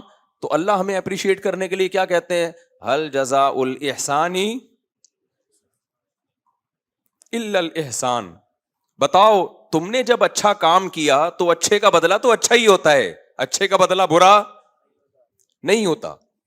حالانکہ دیکھیں ہم نے اتنا اچھا تھوڑی کیا ہوتا ہے, لیکن اللہ کا ایک نام ہے شکور, قدردان, وہ تھوڑے کی قدر کرتا ہے. تو اللہ کہتے ہیں تم نے بھی تو بہت اچھا کیا ہے, تو ہم کم اچھا کریں تمہارے لیے کیا. تم ساری زندگی بلوغت سے بعد موت تک 5 نمازیں پڑھتے رہے. فجر میں اٹھتے تھے, پھر کاروبار چھوڑ کے ظہر میں آتے تھے, پھر کاروبار چھوڑ کے عصر میں آتے تھے, پھر سورج غروب ہوتے ہی میرا نام لیتے تھے, پھر عشاء میں سونے سے پہلے مجھے یاد کرتے تھے, پھر رمضان کے پورے روزے رکھتے تھے. اس میں نہیں دیکھتے تھے سردیوں کے روزے ہیں یا گرمیوں کے روزے ہیں, میں ملازم ہوں یا مزدور ہوں, یہ ایئر کنڈیشن روم میں بیٹھتا ہوں. نا نا نا نا, تم نے اللہ کے حکم کو جیسے میں نے کہا ایز اٹ از پورا کیا. تم نے اپنے چہرے پہ نبی کے حکم کی وجہ سے داڑھی رکھی. اس زمانے میں, جس زمانے میں لوگ داڑھی کا مذاق اڑاتے تھے, تم عورت تھی تو تم نے اس زمانے میں اللہ کے حکم کے مطابق پردہ کیا. جس زمانے میں لوگ پردے کا مذاق اڑاتے تھے, جس زمانے میں لوگ حلال و حرام کی پرواہ کیے بغیر رزق کماتے تھے, تم نے اس زمانے میں حرام سے اجتناب کیا, حلال پر قناعت کی تم نے. جس زمانے میں لوگ زنا, عیاشی, انٹرنیٹ پر فحش فلموں کی طرف جاتے تھے, اس زمانے میں تم نے اپنی نگاہوں کی, جملہ کمپلیٹ کیا کریں بھائی, اپنی نگاہوں کی حفاظت کی تم نے. جس زمانے میں ترقی یافتہ قومیں بوڑھے باپ اور بوڑھی ماں کو اولڈ ہاؤس میں جمع کرایا کرتے تھے, اس زمانے میں تم نے بوڑھے باپ اور بوڑھی ماں کو گھر میں رکھ کے ان کے قدموں میں جنت تلاش کی ہے. جس زمانے میں لوگ باس کے سامنے تو آواز آہستہ کرتے تھے, بوڑھے باپ دادا کے سامنے آواز آہستہ کرنا کمزوری سمجھا جاتا تھا, اس زمانے میں تم نے بوڑھے ماں باپ کے سامنے اپنی آواز کو اللہ کی خاطر پس کیا اور اپنے غصے کے کڑوے گھونٹ کو نگل لیا. تو اللہ کہتے ہیں ساری زندگی تم نے یہ نیکیاں کی ہیں. لوگ نشہ کرتے تھے, شراب پیتے تھے, تم شراب سے بچتے تھے, حلال پر اکتفا کیا تم نے. کتنی یعنی اگر مسلمان کی زندگی دیکھی جائے تو کتنی عیاشیوں سے وہ اپنے آپ کو بچاتا ہے. وہ نکاح کی طرف جاتا ہے, وہ زنا کی طرف نہیں جاتا. اور نکاح میں پریشانیاں بھی ہیں. 2 بیویوں والے تو میں نے ٹینشنوں میں دیکھے ہیں, 10 گرل فرینڈ والے میں نے ٹینشن میں نہیں دیکھے. حرام خوری اس زمانے میں عام ہے, بھنگیوں کی طرح زندگی گزارو. لیکن جب تم حلال کی طرف جاؤ گے تو عذاب اور مصیبتوں کا تمہیں سامنا ہوگا. تو جو بھی 2 کر کے مار کھاتے ہیں نا, بہت ہیں, ابھی میرے موبائل میں نمبر پڑے ہوئے ہیں, یہ ہو رہا ہے وہ ہو رہا ہے, میں ان سے کہتا ہوں کوئی بات نہیں, کام تم نے حلال کیا ہے, ایک ایک ٹینشن پہ اللہ تمہیں آخرت میں اجر دے گا. کیونکہ نبی نے فرمایا کہ جب گناہ پہ اجر ملتا ہے نا تو گناہ سے بچنے پر نیکی بھی بولو ملتی ہے.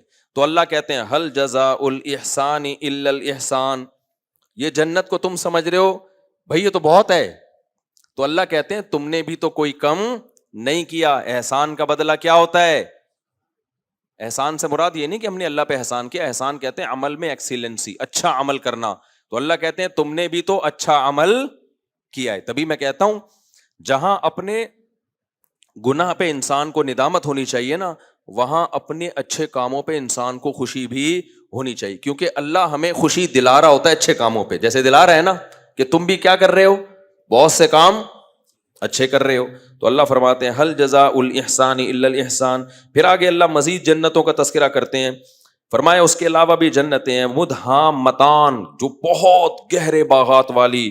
فبأي آلاء ربكما تكذبان فيهما عينان نضاختان فيهما فاكهة ونخل ورمان, جس میں پھل بھی ہیں, جس میں کھجور بھی ہیں, جس میں انگور بھی ہیں. فيهن خيرات حسان, جس میں خوبصورت عورتیں بھی ہیں. اور حور مقصورات فی الخیام, جن کو اللہ نے خیموں کے اندر بند کر دیا ہے. سورہ صافات میں اللہ نے جنت کی حور کا الگ انداز سے نقشہ کھینچا ہے. اللہ فرماتے ہیں سورہ صافات میں کأنہن بیض مکنون, اتنی خوبصورت ہوگی جیسے پرندوں کے انڈے جو چھپائے ہوئے ہوتے ہیں نا گھونسلے میں, تو ان پہ کوئی گرد و غبار نہیں ہوتا, صاف ستھرے نہیں ہوتے بالکل. تو اللہ کہتے ہیں حور کی مثال دے رہے ہیں جیسے جو انڈے ہوتے ہیں اور چھپائے ہوئے انڈے ہوتے ہیں. مختلف قسم کی تعبیرات ہیں یہ قرآن کی, مختلف قسم کی تعبیرات. اور حور کا لفظ کا مطلب کیا ہے؟ حورا. حورا کہتے ہیں سفید, ایسی عورت جس کی آنکھوں میں سفیدی انتہائی سفید ہو اور اس میں سیاہی انتہائی سیاہ ہو, اور بڑی آنکھوں والی. تو جتنے بھی دنیا میں حسن کی مثالیں دی جاتی ہیں، جن کو حسن کا معیار سمجھا جاتا ہے، وہ تمام چیزیں، چاہے وہ ظاہری حسن سے متعلق ہوں یا باطنی حسن سے متعلق ہوں، وہ تمام کی تمام اللہ نے جنتی عورت میں پیدا کر دی. تو یہ سورہ رحمان میں اللہ نے کچھ جنت کا نقشہ کھینچا ہے، میں نے بہت زیادہ ڈیٹیل میں نہیں بیان کیا. آگے سورہ واقعہ میں بھی اللہ نے، لیکن سورہ واقعہ میں اللہ نے جتنا اہتمام سے جنت بیان کی، اتنے ہی اہتمام سے جہنم کو بھی بیان کیا. تو ہم سورہ واقعہ کی طرف چلتے ہیں. اللہ نے فرمایا وَكُنْتُمْ أَزْوَاجًا ثَلَاثًا، جب قیامت قائم ہوگی تو تم 3 حصوں میں ڈیوائیڈ ہو جاؤ گے. ابھی تو ہم بہت سارے حصوں میں ڈیوائیڈ ہے نا، کوئی کالا ہے، کوئی درمیانہ ہے، کوئی گورا ہے، کوئی سانولا ہے، کوئی جب کلر بتایا جاتا ہے نا لوگوں کا، یہ اندھیرے میں نظر آتا ہے، یہ اندھیرے میں نظر نہیں آتا، اتنا ڈارک ہے کہ اندھیرے میں نظر نہیں آتا، یہ اتنا ہے ڈارک ہے لیکن اندھیرے میں پھر بھی نظر آ جاتا ہے، اور یہ اتنا وائٹ ہے کہ روشنی میں نظر نہیں آ رہا ہوتا، یہ وائٹ ہے لیکن اتنا نہیں ہے کہ روشنی میں نظر ہی نہ آئے. تو مختلف پھر پیسوں کے اعتبار سے تقسیم کیا ہوا ہے ہم نے، یہ پیسے والا، یہ غریب، یہ مالدار، یہ درمیانے طبقے کا، کتنی قسم کی ہیں. پھر قوموں کے لحاظ سے پٹھان ہے، مہاجر ہے، سرائکی ہے، پنجابی ہے، بلوچی ہے. ملکوں کے لحاظ سے یہ پاکستانی ہے، یہ افغانی ہے، یہ ایرانی ہے، یہ ترانی ہے، یہ امریکی ہے، یہ جاپانی ہے. اللہ کہتے ہیں جب قیامت کا سور پھونکا جائے گا تو نہ کوئی جاپانی رہے گا، نہ کوئی پاکستانی رہے گا، نہ کوئی کالا رہے گا، نہ کوئی گورا رہے گا. تم 3 حصوں میں ڈیوائیڈ ہو جاؤ گے. سمجھتے ہو کہ نہیں سمجھتے؟ وَكُنْتُمْ أَزْوَاجًا ثَلَاثًا، کیونکہ اللہ نے ہمیں آزمائش کے لیے پیدا کیا ہے. تو بس جو رزلٹ اناؤنس ہوگا اس میں کہا جائے گا بھائی یہ ہیں جو A+ سے کامیاب ہوئے ہیں. ان میں کچھ جاپانی ہوں گے، کچھ افغانی ہوں گے، کچھ پاکستانی ہوں گے، کچھ سعودی ہوں گے، کچھ کالے ہوں گے، کچھ گورے ہوں گے، کچھ مرد ہوں گے، کچھ عورتیں ہوں گی. اللہ کہتے ہیں یہ A+ والے کہاں چلے جائیں؟ ان کو جو میں نے پیپر دیا تھا اس میں پاکستان، جاپان، افغانستان کا کوئی تذکرہ نہیں تھا. اس میں یہ تھا کہ میری احکامات کو فالو کیا ہے کہ فالو نہیں کیا. جب آپ ایگزام دیتے ہیں تو اس میں کوئی فرق ہوتا ہے؟ بھائی پیپر میں تو جس نے پیپر جتنا حل کیا اس کے حساب سے اس کو نمبر دے دیے جاتے ہیں. تو اللہ کہیں گے کنتم ازواجا ثلاثا، تم کتنے حصوں میں ڈیوائیڈ ہو جاؤ گے؟ 3 حصوں میں. وہ 3 کون سے حصے ہوں گے؟ اللہ فرماتے ہیں فاصحاب المیمنۃ ما اصحاب المیمنہ. ایک وہ ہوں گے جو پاسنگ مارکس لے کے آئیں گے، ایک وہ ہوں گے جو کیا ہوں گے؟ پاس ہو گئے. بہت بڑے فنٹر نہیں، بس یہ وہ جو کبیرہ گناہوں سے بچا کرتے تھے، فرائض کو پورا کرتے تھے، فرائض واجبات کو، اور کبیرہ گناہوں سے بولو بچتے تھے. اور اگر کبھی گناہ ہو جائے تو توبہ میں تاخیر نہیں کرتے تھے، توبہ کے ساتھ دنیا سے گئے ہیں. تو یہ ہوں گے پاسنگ مارکس والے. سمجھتے ہو کہ نہیں سمجھتے؟ بھائی زنا سے بچے، شراب سے بچے، ماں باپ کے ساتھ بدسلوکی، بہت خدمت بھی نہیں کی لیکن بدتمیزی بھی نہیں کی، ٹھیک ہے نا، رشتہ داری توڑی بھی نہیں لیکن جوڑنے میں بھی کوئی خاص کردار ادا بولو نہیں کیا. سمجھ رہے ہو؟ شادی بھی ایک کی لیکن زنا بھی نہیں کیا. ایکسیلنسی تو پھر 4 ہے نا. خیر، تو اور اس طرح جتنے بھی کام ہے نا ان میں بس اتنا کیا کہ شریعت کا واجب حکم زندگی میں بس ایک فرض حج کر لیا. پیسہ تھا پھر بھی انہوں نے کہا بس ہو گیا نا، بس کافی ہے. ایک فرض حج زندگی کے لیے کیا ہے؟ کافی ہے. زکوٰۃ اور صدقات واجبہ دے دیے، تھوڑی بہت جہاں ضرورت تھی وہاں بھی صدقہ دے دیا. زیادہ آگے جانے کی کوشش نہیں کی. فوکس زیادہ دنیا ہی کو کیا ان لوگوں نے. لیکن اتنا جہاں دنیا اور آخرت میں ٹکراؤ آیا تو پھر آخرت کو ترجیح دی، لیکن زیادہ آگے جانے کی کوشش بولو نا نہیں. تو اللہ فرماتے ہیں یہ ہے اصحاب المیمنہ، دائیں ہاتھ والے. آگے فرماتے ہیں ما اصحاب المیمنہ، واہ واہ کیا خوب ہیں دائیں ہاتھ والے. یعنی اتنا بھی کر لو تو یہ بھی تھوڑا بولو نہیں، یہ بھی جنت میں جائیں گے. اور وہ جنت تھوڑی بھی بہت زیادہ ہے، وہ تھوڑی بھی کم نہیں ہے.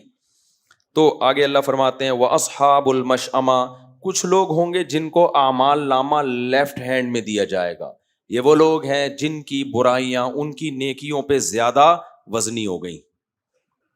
کبیرہ گناہ کرتے تھے، توبہ کی توفیق نہیں ملتی تھی، نمازیں چھوڑ دیتے تھے، عورت بے پردہ رہتی تھی، جو بھی قطع رحمی، رشتہ داریاں توڑتے تھے، خونی رشتوں کو آپس میں لڑاتے تھے. یاد رکھو یہ چغلی جو ہے نا، چغلی ادھر کی ادھر ادھر کی ادھر، یہ ہلکا جرم نہیں ہے. نبی نے فرمایا 2 شخصوں کے بارے میں کہ ان کو عذاب قبر ہو رہا ہے. ایک پیشاب سے احتیاط نہیں کرتے تھے، ناپاک جب رہے گا انسان تو نماز نہیں ہوگی نا.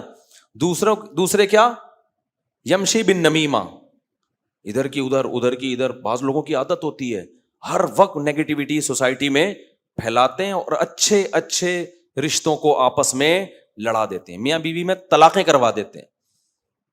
اور یہ کام میاں بیوی میں طلاقوں والا کام نندے اور بھابیاں جس اسٹائل سے کرتی ہیں، یہ صلاحیت اس کائنات میں اللہ نے کسی اور کو نہیں دی ہے.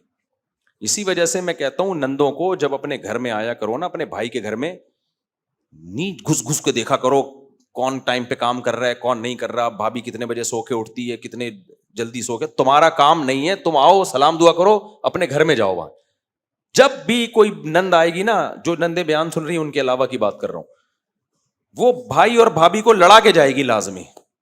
یہ رپورٹ ہے، یہ ہوائی اخباروں کی خبریں نہیں ہیں. یہ ہمارا اپنا چلتا پھرتا ریسرچ سینٹر ہے. میرا ریسرچ پیپر بھی ہے ایک میرے پاس، ٹھیک ہے نا، تو اس کی ریسرچ چاہیے. فساد فساد، جب گھر میں آؤ غیبتیں، وہ یہ کر رہی ہے، وہ یوں کر رہا ہے، وہ ایسے کر رہی ہے، وہ ابے چھوڑو، تمہارا ہیڈک بولو نہیں ہے. کون کیا کر رہا ہے، تم اپنے گھر میں خوش رہو یار. اس گھر میں غلط ہو رہا ہے صحیح ہو رہا ہے، تمہارا کیا لینا نہیں. ایکچولی ہمیں اپنی ماں کی فکر ہے. ہماری ماں ٹینشن میں آتی ہے جب بھابھی اس طرح سے کرتی ہے، تو ہماری ماں کیا ہوتی ہے، ابے جب تو لڑوا کے جائے گی نا تو تیری ماں زیادہ ٹینشن میں آئے گی. چھوڑ دے ان کو. تو ہر شخص، اور یہ بھابھی کون سا، یہ جب اپنے ماں کے گھر جائے گی تو وہاں بھی یہ کیا کر رہی ہوتی ہے، وہی جو اس کے ساتھ ہو رہا ہے وہ وہاں پارسل کر دیتی ہے جا کے. تو اور دفتروں میں مرد یہ کام کر رہے ہوتے ہیں. مرد کون سا آج کل ٹھیک ہے، دفتروں میں ابے اس کی تنخواہ دے گا، نیا نیا آیا تنخواہ 1 لاکھ لے رہا ہے. یہی تو ہے، اس میں ہم نے 20 سال سے گھاس کھا رہے ہیں یہاں پہ. یار تمہیں کوئی اعتراض ہے، تم باس کو ایک لیٹر لکھ کے دو، سر میری تنخواہ بڑھا دو. یہ تمیز والا طریقہ ہے. سمجھ رہے ہو، ادھر ادھر کی باتیں. دیکھو میں اپنے واقعات سنانے میں کوئی حرج نہیں ہے. میری ناغے نمازوں میں بہت زیادہ ہو رہے تھے، میرے سفر اتنے زیادہ ہو گئے، تنخواہ مجھے پوری مل رہی تھی. تو میں نے کمیٹی کو بتایا، میں نے کہا بھائی میرے اب ناغے بہت زیادہ ہونے لگے ہیں، اب میں ناغے تو کروں گا کیونکہ میرے سفر بہت ہیں، تو میری آپ سیلری کیا کر دیں، جو بھی وظیفہ، سیلری تو نہیں کہنا چاہیے اس کو، جو وظیفہ ہے وہ کیا کر دیں. کوئی کمپنی تھوڑی ہے جو سیلری مل رہی ہے، جو وظیفہ ہے وہ کم کر دیں آپ. تو انہوں نے اگنور کر دیا. میں نے 2 دفعہ کہا، میں نے کہا مجھے خود اب اچھا نہیں لگتا جب میں ذمہ داری پوری نہیں کر رہا ہوں تو وظیفہ کیا کرو بھائی. 3-4 دفعہ انہوں نے دل بڑا کیا، انہوں نے کہا نہیں آپ بہت پرانے ہیں. تھوڑا سا انسان پرانا ہونے کا بھی خیال کرتا ہے، نہیں بھائی آپ کو اتنے سال ہو گئے.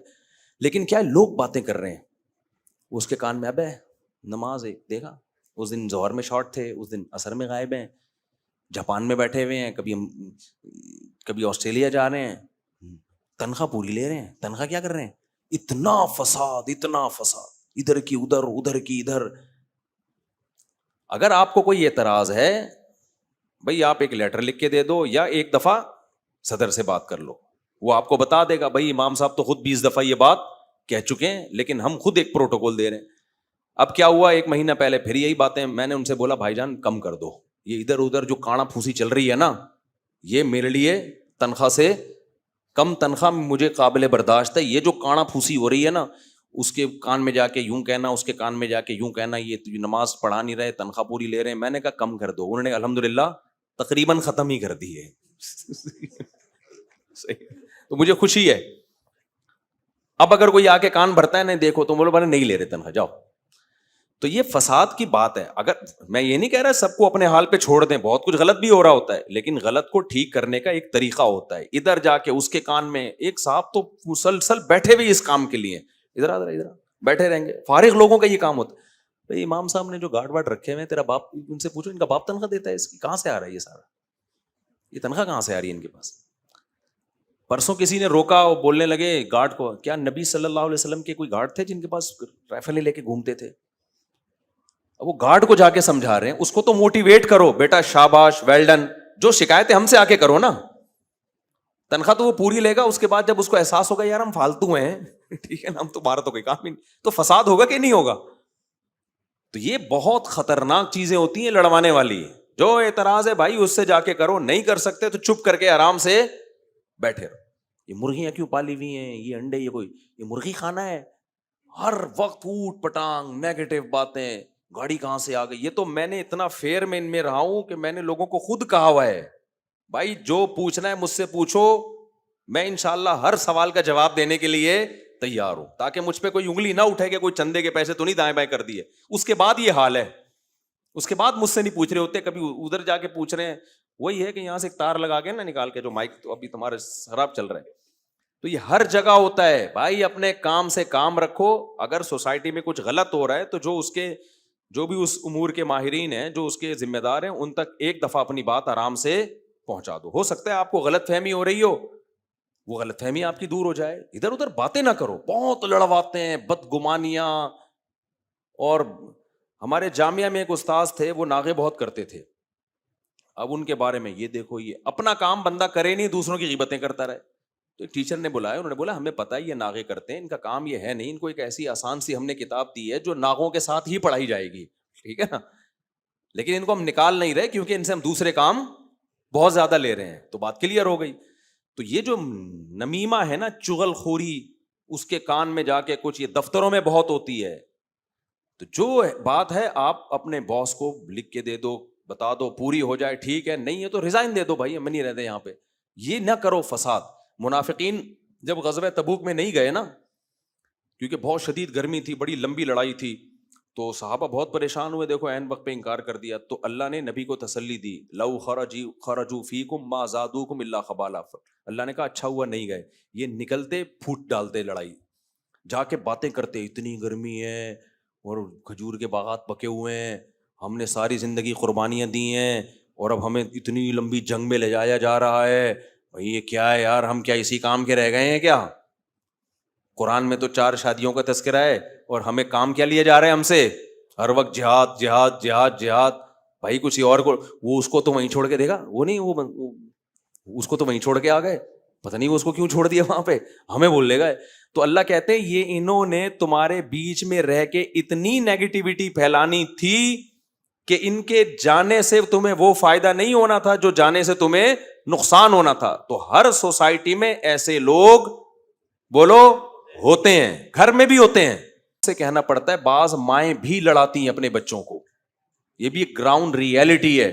مائیں خود اپنے بچوں کے خلاف ایک دوسرے کے کان بھر رہی ہوتی ہیں, وہ بھی یہ کام کر رہی ہوتی ہیں. باپ بعض دفعہ کر رہا ہوتا ہے یہ کام, اپنے بچوں کے ایک دوسرے کے خلاف نفرتیں پیدا کر رہے ہوتے ہیں. اب تو یہ غلط ہے, نہ باپ کے لیے جائز نہ ماں کے لیے جائز ہے یہ. تو سارا پروگرام اسی سیٹ اپ پہ چل رہا ہے ہمارا. تو اللہ تعالیٰ کیا فرماتے ہیں, یہ میں نے اس لیے بتایا کہ یہ بھی کبیرہ گناہ میں داخل ہے, اس کو ہماری سوسائٹی میں گناہ نہیں سمجھا جاتا. تو اللہ کہتے ہیں جو کبیرہ گناہوں سے نہیں بچے تو ان کے گناہوں کا پلڑا بھاری ہو گیا اور نیکیوں کا پلڑا ہلکا ہو گیا. تو وہ ہیں اصحاب المشأمہ, وہ ہیں بائیں ہاتھ والے, جن کو اعمال نامہ کہاں دیا جائے گا؟ بائیں ہاتھ والے, بائیں ہاتھ میں. ما اصحاب المشأمہ, کیا ہی برے ہیں وہ لوگ جن کو اعمال نامہ بائیں ہاتھ میں دیا جائے گا. پھر اللہ کہتے ہیں تیسرا طبقہ کون ہے؟ والسابقون السابقون. ایک تو وہ تھے جو پاسنگ مارکس لیے, اور ایک وہ جو فیل ہو گئے, ایک وہ جو سبقت کرنے والے ہیں. السابق, ان میں سب سے پہلے مجاہدین داخل ہیں جنہوں نے اپنی جان اللہ کے حوالے کر دی. سب سے پہلے کون داخل ہے؟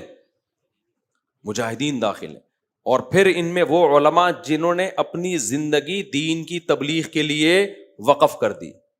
17-18 سال کی عمر جس میں انسان بڑے خواب دیکھ رہا ہوتا ہے کہ میں یہ کماؤں گا یہ کماؤں گا, اور سب کچھ چھوڑ چھاڑ کے دین کی تعلیم کے لیے اپنی بہترین عمر کو وقف کر دیا.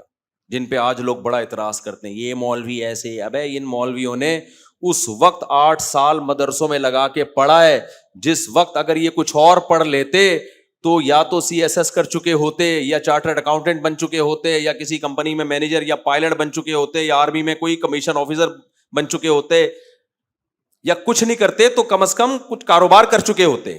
وہ بہترین کچھ بھی نہیں ہوتا تو فیوچر تو نظر آتا نا. تو یہ وہ بہترین عمر مدرسے کو دین لوگوں نے, جس عمر میں ہر شخص ان سے کہتا تھا کہ تم نے اپنا فیوچر تباہ کر دیا.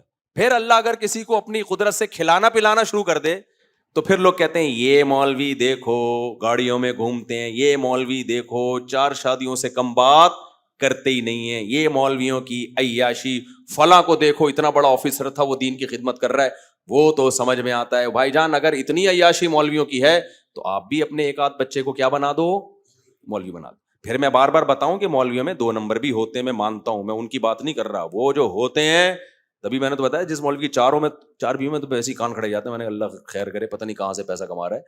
تو ہر مولوی کی میں بات نہیں کر رہا, 2 نمبری مولویوں میں جو جس قسم کی 2 نمبری ہوتی ہے وہ تو پھر 2 نمبری میں ایکسیلنسی, آپ کہتے ہیں نائس ٹو میٹ یو, ایسا 2 نمبر میں نے مارکیٹ میں جو مدرسوں کے نام پہ, یتیم خانوں کے نام پہ اور پتہ نہیں کیا کس کس نام پہ ہوتی ہے. تو میں بڑے علماء کی بات کر رہا ہوں جنہوں نے اپنی زندگیوں کو وقف کیا. تو جب وہ وقف کرتے ہیں تو بعض دفعہ اللہ ان کو دنیا بھی دے دیتا ہے اور بعض دفعہ دنیا نہیں دیتا, لیکن دین کی خدمت ان سے لے لیتا ہے. میجورٹی کو تو دنیا نہیں ملتی. میرے تو اساتذہ اور مشائخ میں زیادہ تر وہ ہیں جو پہلے بھی غریب تھے, اب بھی کیا ہے, غریب ہیں. کچھ ہیں جن کو اللہ نے دولت دے دی, حالانکہ علم ان کے پاس بہت ہے لیکن پھر بھی غریب ہیں, دنیا جانتی بھی نہیں ان کو. سمجھتے ہو کہ نہیں سمجھتے؟ تو علماء بھی اس میں داخل ہیں, شہداء بھی اس میں داخل ہیں, مجاہدین بھی اس میں داخل ہیں. ہر وہ شخص جو دین میں آگے بڑھنے کی کوشش کر رہا ہے. عامی لوگوں میں بھی بہت سے ایسے ہوتے ہیں جنہوں نے بہت چندے دیے ہوتے ہیں مدارس میں اور یتیم خانے بنائے ہوتے ہیں انہوں نے. صرف علماء میں نہیں ہوتے, عام لوگوں میں بھی ہوتے ہیں. میں عام لوگوں میں بھی ایسے لوگوں کو جانتا ہوں کہ جن کی ایسی ایسی خدمات ہیں اللہ کو راضی کرنے کے لیے, آدمی حیران ہو جاتا ہے ان کی خدمات کو دیکھ. میں ایک گورنمنٹ آفیسر سے ملا, اس نے ایک بیوہ سے نکاح کی ہے, پہلی شادی, آج سے 20-25 سال پہلے. اس نے کہا یار میری نیت صرف یہی تھی کہ اس کا میں گھر بساؤں گا, ورنہ اس عمر میں کیا جذبات ہوتے ہیں انسان. اس کے بچوں کو پالا, بچے بڑے ہو گئے. اس نے مجھے ان بچوں سے بھی ملوایا کہ دیکھو یہ چھوٹے چھوٹے تھے, آج کتنے بڑے ہو گئے. میں نے کہا یار نیکی تو کون کر رہا ہے بھائی, تو کر رہا ہے. تو اس عمر میں کیا جذبات ہوتے ہیں انسان کے. لیکن اپنے خاندان کی کوئی بیوہ تھی, اس نے کہا چھوڑا یار, کچھ کام جنت کے لیے بھی کر لینا چاہیے. تو جتنا جو آگے جائے گا, چاہے وہ عامی آدمی ہو, چاہے علماء ہو, چاہے مجاہدین ہو, تو اس میں اللہ نے کوئی بند نہیں کیا ہے. مختلف دین کے شعبے ہیں, جو بھی آگے سے آگے بڑھنے کی کوشش کرے گا. بعض ٹرسٹ ایسے ہوتے ہیں کہ انہوں نے بہت, جو ایماندار بھی ہوتے ہیں, ٹرسٹوں میں ایماندار ہونا بڑا مشکل کام ہے. کوئی عامی آدمی نے ٹرسٹ بنا کے اتنے غریبوں کی مدد کی, کرپشن نہیں کی ہوتی اس نے, تو وہ بھی اسی میں داخل ہے کہ بھائی تو نے تو ایسا کام کر دیا, کتنے لوگوں کی جانیں بچا لیں, کتنے لوگوں کے پیٹ بھرنے کا ذریعہ بنے. ایسے عام لوگوں میں بھی بعض لوگوں کو جانتا ہوں, بڑی بڑی قربانیاں دے کے انہوں نے انسانوں کی خدمت کی ہے. تو ایسے تمام لوگ کس میں داخل ہیں؟ والسابقون السابقون. تہجد پڑھنے والے بھی اس میں, صرف زکوٰۃ نہیں دیتے, اضافی صدقے بھی کر رہے ہوتے ہیں. تو اللہ کہتے ہیں جو سبقت لینے والے ہیں وہ تو سبقت, یہ بلاغت دیکھو. اللہ کہے جو دائیں ہاتھ والے کیا خوب ہیں وہ ہیں بھائی, ان کی اللہ تعریف کر رہا ہے. بائیں ہاتھ والے کیا برے ہیں لو, ان کی اللہ کیا کر رہا ہے, برائی. سبقت کرنے والوں کے بارے میں یہ کہنا چاہیے تھا بہت خوب ہے وہ, نہ, اللہ نے کہا سبقت کرنے والے تو سبقت کرنے والے ہیں, ان کی تعریف کی ہمیں ضرورت. بولتا کیوں نہیں ہے بھائی؟ نہیں ہے. سمجھتے ہو کہ نہیں سمجھتے؟ ان کی تعریف کی ہمیں ضرورت نہیں ہے. ان کو کیا ملے گا؟ اولئک المقربون. سب سے پہلی بات, یہ لوگ اللہ کے مقرب ہیں. فی جنات النعیم, عیش کے باغات میں. ثلۃ من الاولین وقلیل من الاخرین. اللہ کہتا ہے یہ پہلے لوگوں میں بہت ہوں گے, جیسے جیسے قیامت قریب آئے گی مارکیٹ میں شارٹ ہوتے چلے جائیں گے. صحابہ تابعین میں یہ بہت تھے, اور آج لوگ صحابہ ہی تابعین کو سب سے زیادہ مذاق اڑاتے ہیں کہ ان کو کیا پتا تھا دین کا, حدیث میں تو یہ آتا ہے, اور ان لوگوں نے دین کو تبدیل کر دیا, یہ کر دیا. وہ صبح بیان کر رہے تھے نا, کہ مولانا صاحب بیان کر رہے تھے نا آج فجر میں, کتنی زبردست بات کی انہوں نے, کہ بعض لوگ کہتے ہیں چند صحابہ نیک تھے, باقی تو سارے معاذ اللہ منافق تھے. تو انہوں نے کہا یہ منافق تھے تو ایران کیا تمہاری ماں کو جہیز میں ملا تھا کیا؟ یہ ایران تو صحابہ نے فتح کیا ہے نا, اتنی قربانیاں دی ہیں. اور ازبکستان جو ہے وہ مہر میں ملا تھا.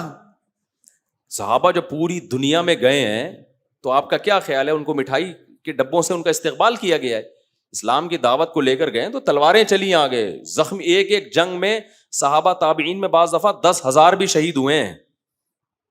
اتنی بڑی بڑی قربانیاں منافق لوگ نہیں دے سکتے, بہت بڑی قربانی. عبداللہ ابن مبارک کا ایک بڑا زبردست واقعہ ہے. عبداللہ بن مبارک بھی تبع تابعین میں سے ہیں، امام ابو حنیفہ کے شاگردوں میں، اور امام حنیفہ کی شان میں پوری نظم لکھی ہے عبداللہ بن مبارک نے۔ عبداللہ ابن مبارک کا واقعہ ہے، عبداللہ بن مبارک جو تھے نا بڑے محدث ہیں، بڑا ان کا حدیث کی کتابوں میں ان کا نام آتا ہے، فقیہ بھی تھے، محدث بھی تھے۔ یہ 4 مہینے یہ انہی لوگوں میں داخل ہیں جو بس سابقون میں داخل ہے۔ یہ کیا کرتے تھے؟ 4 مہینے تجارت کر کے پیسہ کماتے تھے تاکہ لوگوں کے سامنے ہاتھ بولو، یہ جاب نہیں کرتے تھے، یہ کیا کرتے تھے؟ تجارت، کیونکہ تاجر اپنی مرضی سے چلتا ہے، جاب والے کو تو چھٹی نہیں ملے گی جہاد کرنے کی۔ تو 4 مہینے یہ کیا کرتے تھے؟ تجارت۔ 4 مہینے علم حاصل کرتے تھے، دین کا علم، اور 4 مہینے ان کے جہاد کے لیے وقف تھے تاکہ دین کا علم بھی بڑھتا رہے، تبھی تو اتنے بڑے محدث بنے، یہ عربی کے بہت بڑے شاعر بھی تھے یہ تو۔ اور پھر 4 مہینے اللہ ان کی تجارت میں برکت بھی بہت دیتا تھا، جب انسان اللہ کے لیے خرچ کرتا ہے تو برکتیں بھی بہت ہوتی ہیں، تو بڑے مالدار بھی تھے یہ۔ وہی دولت جہاد میں خرچ کرتے، جب حج پہ حاجیوں کو لے کے جاتے تو ان پہ بھی بہت خرچ، غریب حاجیوں کا سارا خرچہ خود اٹھایا کرتے تھے۔ تو 4 مہینے جب یہ جہاد کرتے نا تو کیسا جہاد ہوتا تھا ان کا ایک واقعہ ہے کہ کہیں لڑائی ہو رہی تھی تو عیسائیوں میں نا کوئی بہت طاقتور نہیں ہوتا، حل میں مبارز، جنگ میں پہلے یہ نعرہ لگایا جاتا تھا، جو بڑے طاقتور قسم کے ہوتے تھے نا جنگ شروع ہونے سے پہلے، وہ کہتے تھے کوئی ہے جو مجھ سے لڑ کے دکھائے۔ ظاہر ہے وہ کوئی کمزور آدمی تو آئے گا نہیں، اس کو پتا تھا کہ میں یا سامنے والے میں سے ایک قتل ہوگا تو آگے جنگ شروع ہوگی، تو بہت بہادر آتا تھا۔ تو ایک بڑا بہادر سامنے نکل کر آیا اور کہنے لگا کوئی ہے مجھ سے لڑنے والا۔ اب مسلمان فوجیں دیکھ رہی ہیں تو مسلمانوں میں کوئی گئے مجاہد بہادر، وہ لڑے لیکن وہ شہید ہو گئے، اس نے ان کو شہید کر دیا۔ پھر دوسرا آیا وہ بھی شہید مسلمانوں میں، تیسرا آیا وہ بھی شہید۔ اب مسلمانوں کی ذلت۔ تو راوی جو اس روایت کے راوی ہیں نا وہ کہتے ہیں کہ میں نے ایک شخص کو دیکھا جس نے ڈھاٹا باندھا ہوا ہے۔ ڈھاٹا اس لیے باندھا ہوا تاکہ میری بہادری لوگوں کے سامنے بولو نہ آئے، لوگوں کو نہ پتا چلے گا۔ آج ہم ذرا سا کام کر رہے ہوتے ہیں نا، کیمرے کے سامنے یوں یوں کر کے آ رہے ہوتے ہیں، یوں یوں کر کے نا، اس کو ہٹا بے آگے سے ہٹو، یوں کر کے اس طرح آ رہے ہوتے ہیں، سمجھ رہے کہ نہیں سمجھ؟ تو وہ راوی حدیث کے جو اس روایت کے راوی ہیں وہ یہ کہتے ہیں کہ میں نے دیکھا کہ ایک شخص ڈھاٹا بندھا ہوا ہے، منہ چھپایا ہوا ہے نا تاکہ میری بہادری پتہ نہ چلے، اور آیا اور اس کافر کو قتل کر دیا۔ لڑائی ہوئی، دونوں کی تلواریں چلیں، اس کو مار دیا۔ تو کافروں کی طرف سے پھر دوسرا آیا، اس نے اس کو بھی قتل کر دیا۔ تیسرا آیا، انہوں نے اس کو بھی قتل کر دیا، اور یہ 3 بندے قتل کر کے یہ واپس مجاہدین کے صف میں گھس گئے، چھپ گئے تاکہ لوگوں کو پتہ نہ چلے کہ میں کون ہوں۔ کہتے ہیں میں تعاقب میں تھا کہ بھائی میں اس بندے کو نہیں چھوڑوں گا۔ کہہ رہے میں قریب جا کے جب ان کا نقاب ہٹایا ہے نا تو وہ عبداللہ ابن مبارک تھے، یہ بڑے محدث بھی تھے، فقیہ بھی تھے۔ تو دیکھو کیسے زندگی کو انہوں نے مینج کیا، گھر بھی چلایا، 4 مہینے پیسہ کمایا، بھائی بیوی بچے بھی۔ یہ نہیں یہ لوگ کرتے تھے کہ ایکچولی ہمیں شادی نہیں کرنی ابھی چونکہ مجاہدین ہیں، جہاد ہے، اپنی ریاست اسٹیٹ کو ہم نے بلندیوں پہ لے جانا ہے، یہ بچے پیدا کرنا یہ ترقی یافتہ قوموں کا کام نہیں ہے۔ ان کو پتا تھا بھائی جس طرح سے شہادتیں ہو رہی ہیں، نئی نسل ہوگی تو ہماری جگہ سنبھالے گی، نئی نسل ختم ہو گئی تو ہماری جگہ کوئی بھی نہیں سنبھالے گا۔ اور دوسری بات کہ آج ہم شادی کر کے کسی بیوہ کو ٹھکانہ نہیں دیں گے تو کل ہماری عورتیں بھی تو بیوہ ہو سکتی ہیں، ہمارے بچے بھی تو در بدر کی ٹھوکریں کھا سکتے ہیں۔ تو جو ریاست ہوگی، اسٹیٹ ہوگی، وہ مجاہدین کے جہاد کے لیے فنڈ جمع کرے گی، ان کے بیواؤں کا خیال کرے گی، اس پہ تو ریاست پہ اتنا بوجھ آ جائے گا۔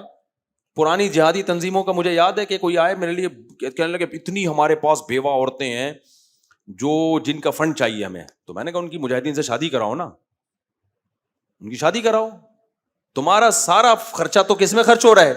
بیواؤں کی کفالت میں خرچ ہو رہا ہے۔ تو صحابہ کرام کے ہاں یہ سیٹ اپ نہیں تھا، بیواؤں کی کفالت کا اسٹیٹ پہ بوجھ بولو نہیں تھا، نہ ان کو جاب کرنی پڑتی تھی، تو مجاہدین نکاح کرتے تھے، کوئی بات نہیں بھائی شہید ہو گیا دوسرا اس کی بیوہ سے نکاح کر لے گا، وہ شہید ہو گیا تیسرا اس کی بیوہ سے۔ یہ کمبختی نحوست ہندوؤں سے ہم میں آئی ہے کہ ایکچولی کر کے نا ابے لگے ہاتھوں سارے کام ہوں گے، بچے بھی اسپیڈ سے پیدا ہوں گے، بیوہ عورتوں کے نکاح بھی ہوں گے، آپ جتنے مصروف ہو، میدان جنگ میں ہو، تجارت میں ہو، CSS کر رہے ہو، چارٹرڈ اکاؤنٹنٹ بن رہے ہو، MBA کر رہے ہو، شادی ساتھ چلتی رہے گی. سمجھتے ہو کہ نہیں سمجھتے؟ کوئی کام رکے گا نہیں. رک گئے تو بڑھ گیا پروگرام, بڈھے ہو جاؤ گے اور پھر آگے بڑے مسائل کھڑے ہوں گے. تو صحابہ جہاد سے زیادہ دنیا میں کوئی مشکل کام نہیں ہے جو انسان کو دنیا سے غافل کرے. صحابہ نے جہاد کو بھی شادیوں میں رکاوٹ بولو نہیں سمجھا, اور اسی وجہ سے کامیاب تھے. اور افغانستان میں بھی ایسا ہی ہوا ہے. اتنے مجاہدین شہید ہوئے لیکن ان کی بیواؤں کا کوئی زیادہ مسئلہ کھڑا نہیں. ہوئے مسائل, میں یہی کہہ رہا, لیکن کیا ہو, ایک بھائی شہید ہوا, اس کی بیوہ سے دوسرے بھائی نے شادی کر لی. پہلے سے اس کی بیوی تھی تو اس نے ایک اور کر لی. پھر 2 بھائی شہید ہوئے تو 2 بیوہ ہو گئی نا, تو تیسرے نے ان دونوں سے نکاح کر لیا اور اپنی بھی ہے. ہمارے ہاں ایک شہید بھی نبی ہو نا, طبعی موت مر جائے, اس کی بیوی 22 سال کی بھی ہو تو زندگی بھر کے لیے عذاب. تو یہ اس لیے میں اس گندے نظام کو نہیں مانتا میرے بھائی. میں کوئی پاگل تھوڑی ہوں, پاگل آپ لوگ ہو گئے ہو, ہم پاگل نہیں ہیں, سمجھ رہے ہو نا. تو آپ کو یہ گندا سڑا ہوا نظام مبارک ہو, ہم اس سڑے ہوئے نظام کو نہیں مانتے. ہم کہتے ہیں نکاح کو پروموٹ کریں گے ایسی کی تیسی. کوئی بیوہ ہو باپ سے پوچھو ہی نہیں. باپ کون سا آج کل باپ ہے یار, وہ تمہیں روکے گا. بیوہ ہمارے خاندان میں جب لوگ کہیں گے میرے بیٹے نے بیوہ سے شادی کی ہے, کیا عزت رہ جائے گی. چھوڑ دو یہ باتیں. بولو ابا آپ کی بیٹی اگر بیوہ ہو جائے نا, پھر کوئی رشتے کا پیغام بھیجے تو پھر آپ یہ بولنا. تو یہ زنا کو سوسائٹی میں روکو. جو لگے ہاتھوں رشتہ مارکیٹ میں آتا ہے نمٹاؤ اس کو, سمجھ رہے ہو. ہاں جو اچھا لگے, ایسا نہ ہو بیوہ کے چکر میں ایسی سے کر لو جو اچھی نہیں لگ رہی ہے آپ کو, پھر ایک مسئلہ, کیونکہ بیوی ہے نا بہرحال, وہ اٹریکشن بھی تو ہو. بعض دفعہ بیوہ اچھی ہوتی ہے, بعض دفعہ طلاق یافتہ اچھی ہوتی ہے, بعض دفعہ کماری کی طرف دل آتا ہے. جہاں دل آئے اٹھا کے فوراً پکڑا دو اس کو. یہ دل آج سے کس کا ہوا بھائی؟ آپ کا ہوا. وہ کہے گی ابا سے پوچھا, کہ ابا سے پوچھتے رہیں گے, آپ آج نکاح کر لیں. ایسا نہ ہو کہ قائد اعظم کے مزار پہ لے جاؤ اس کو, سمجھتے ہو. تو سوسائٹی کی ایسی کی کیا کر دو, تیسی کر دو. بھاڑ میں جائے یار اس سڑا ہوا گندا پلید نظام, جس میں 22 سال میں لڑکی بیوہ ہوتی ہے اور 44 سال تک وہ نکاح کی کوئی امید نہیں ہوتی. جاب کرتی ہے, جاب میں ہر جگہ دفتروں میں لوگ اس پہ گندی نظریں ڈال رہے ہوتے ہیں, اپنے سے زیادہ اس کو اپنی چھوٹی بیٹیوں کی فکریں ہوتی ہیں. سڑا ہوا غلیظ نظام نامنظور. اور اس میں چنگیز خان بننا پڑے گا تمہیں, یہ تمیز سے ہونے. میں نے جب شادی کی تھی تمیز سے واللہ نہیں کی تھی. میں نے جب دوسری شادی کی, آپ کیا سمجھ رہے, میں دولہا بن کے جا رہا تھا, صحرا میرے گلے میں تھا اور مجھے گھوڑے پہ بٹھا کے. پہلی تو ایسے ہوئی ہے, صحرا میرا تو وہاں بھی نہیں تھا لیکن عزت سے ہوئی ہے. دوسری تھوڑی ایسے عزت سے ہوتی ہے. کوئی صحرا گلے میں نہیں تھا, چھپتے پھر رہے تھے, موسٹ وانٹیڈ بنے ہوئے تھے, دھمکیاں آ رہی تھیں. اتنی بےزتی ہوئی ہے کہ بےزتی کا احساس کیا ہو گیا تھا, ختم. کہیں سے عزت مل جائے اس کی بھیک مانگ رہا تھا میں. لوگوں سے پوچھتا تھا بھائی میں نے غلط کیا ہے, لوگ کہتے تھے غلط نہیں کیا. ایک رشتے دار تھے, ان کو میں نے بتایا کہ مجھے گالیاں پڑ رہی ہیں. تو انہوں نے کہا کام کیا آپ کو مٹھائی کھلائیں گے کیا آپ کو اس کام. ہم نے کہا ایسی کی بھاڑ میں جاؤ یار, جب اللہ کی اجازت ہے اور سوسائٹی میں اس کا فائدہ ہے, جاؤ بھاڑ میں, تمہاری ایسی کی تیسی. تو میں نے تو ایسا مزہ آیا مجھے. پھر جب زیادہ بےزتی ہوتی ہے نا تو بےزتی لیس ہو جاتا ہے آدمی. شروع میں بہت ڈپریشن میں آ جاؤں, میری نیندیں اڑی ہیں کہ میں نے کیا یار.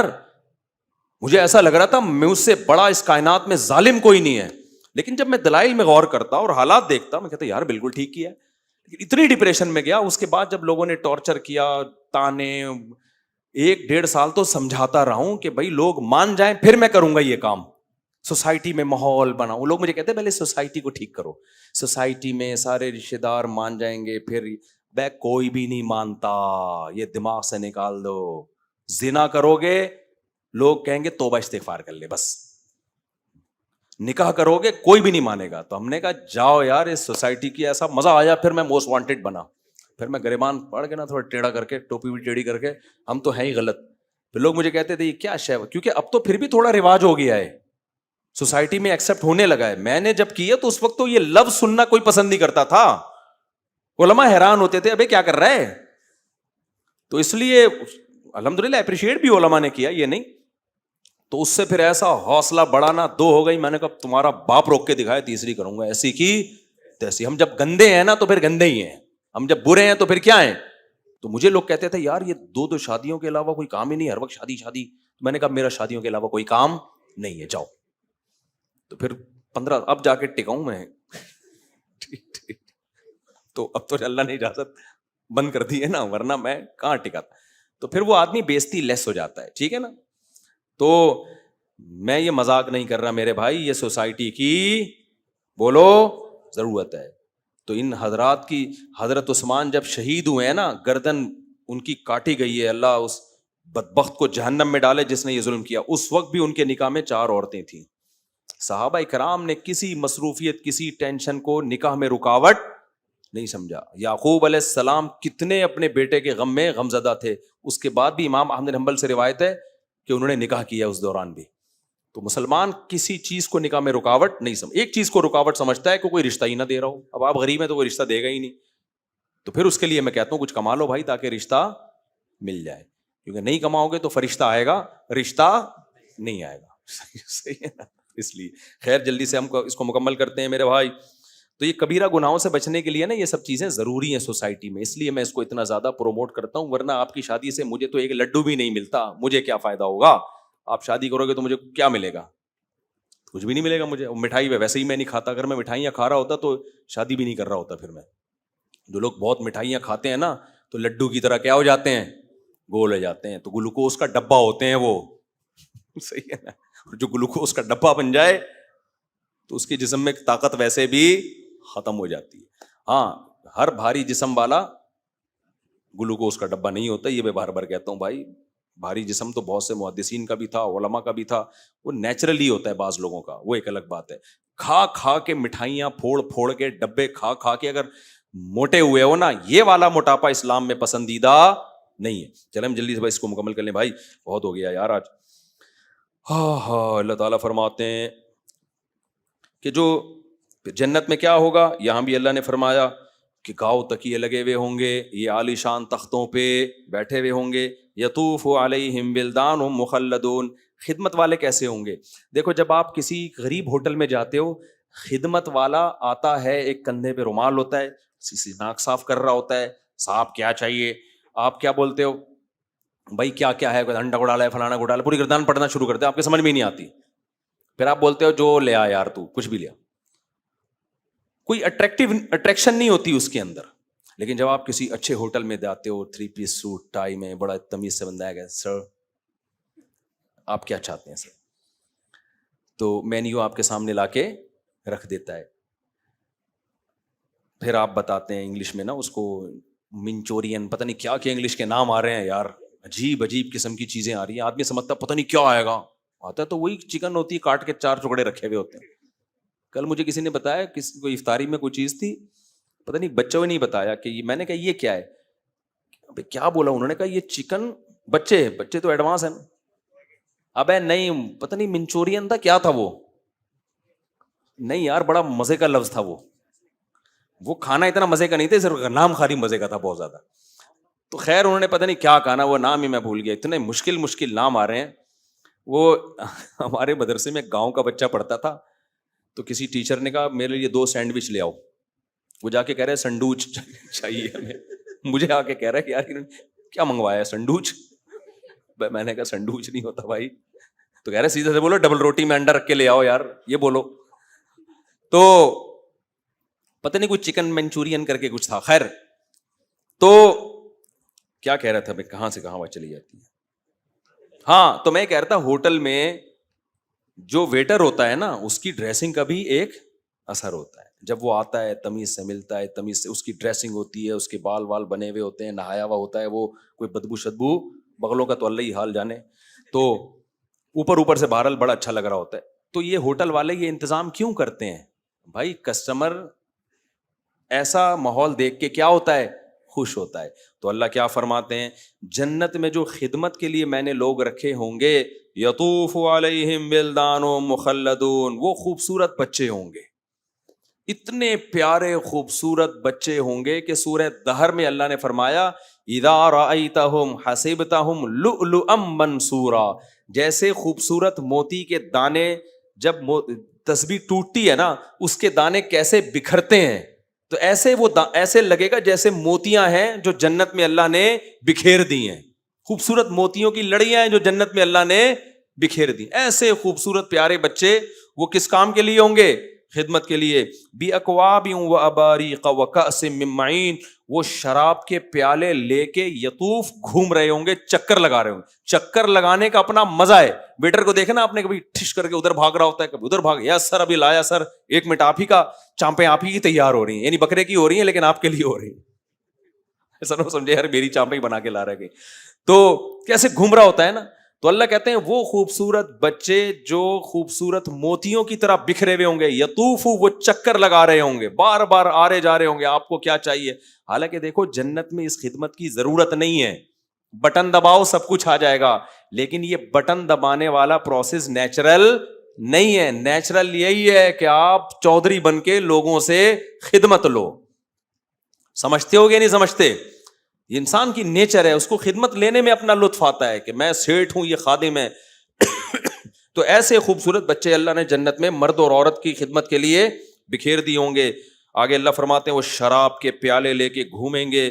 لا یصدعون عنہا ولا ینزفون, اس شراب پی کے نہ یہ بہکیں گے اور نہ ان کے سر میں درد ہوگا.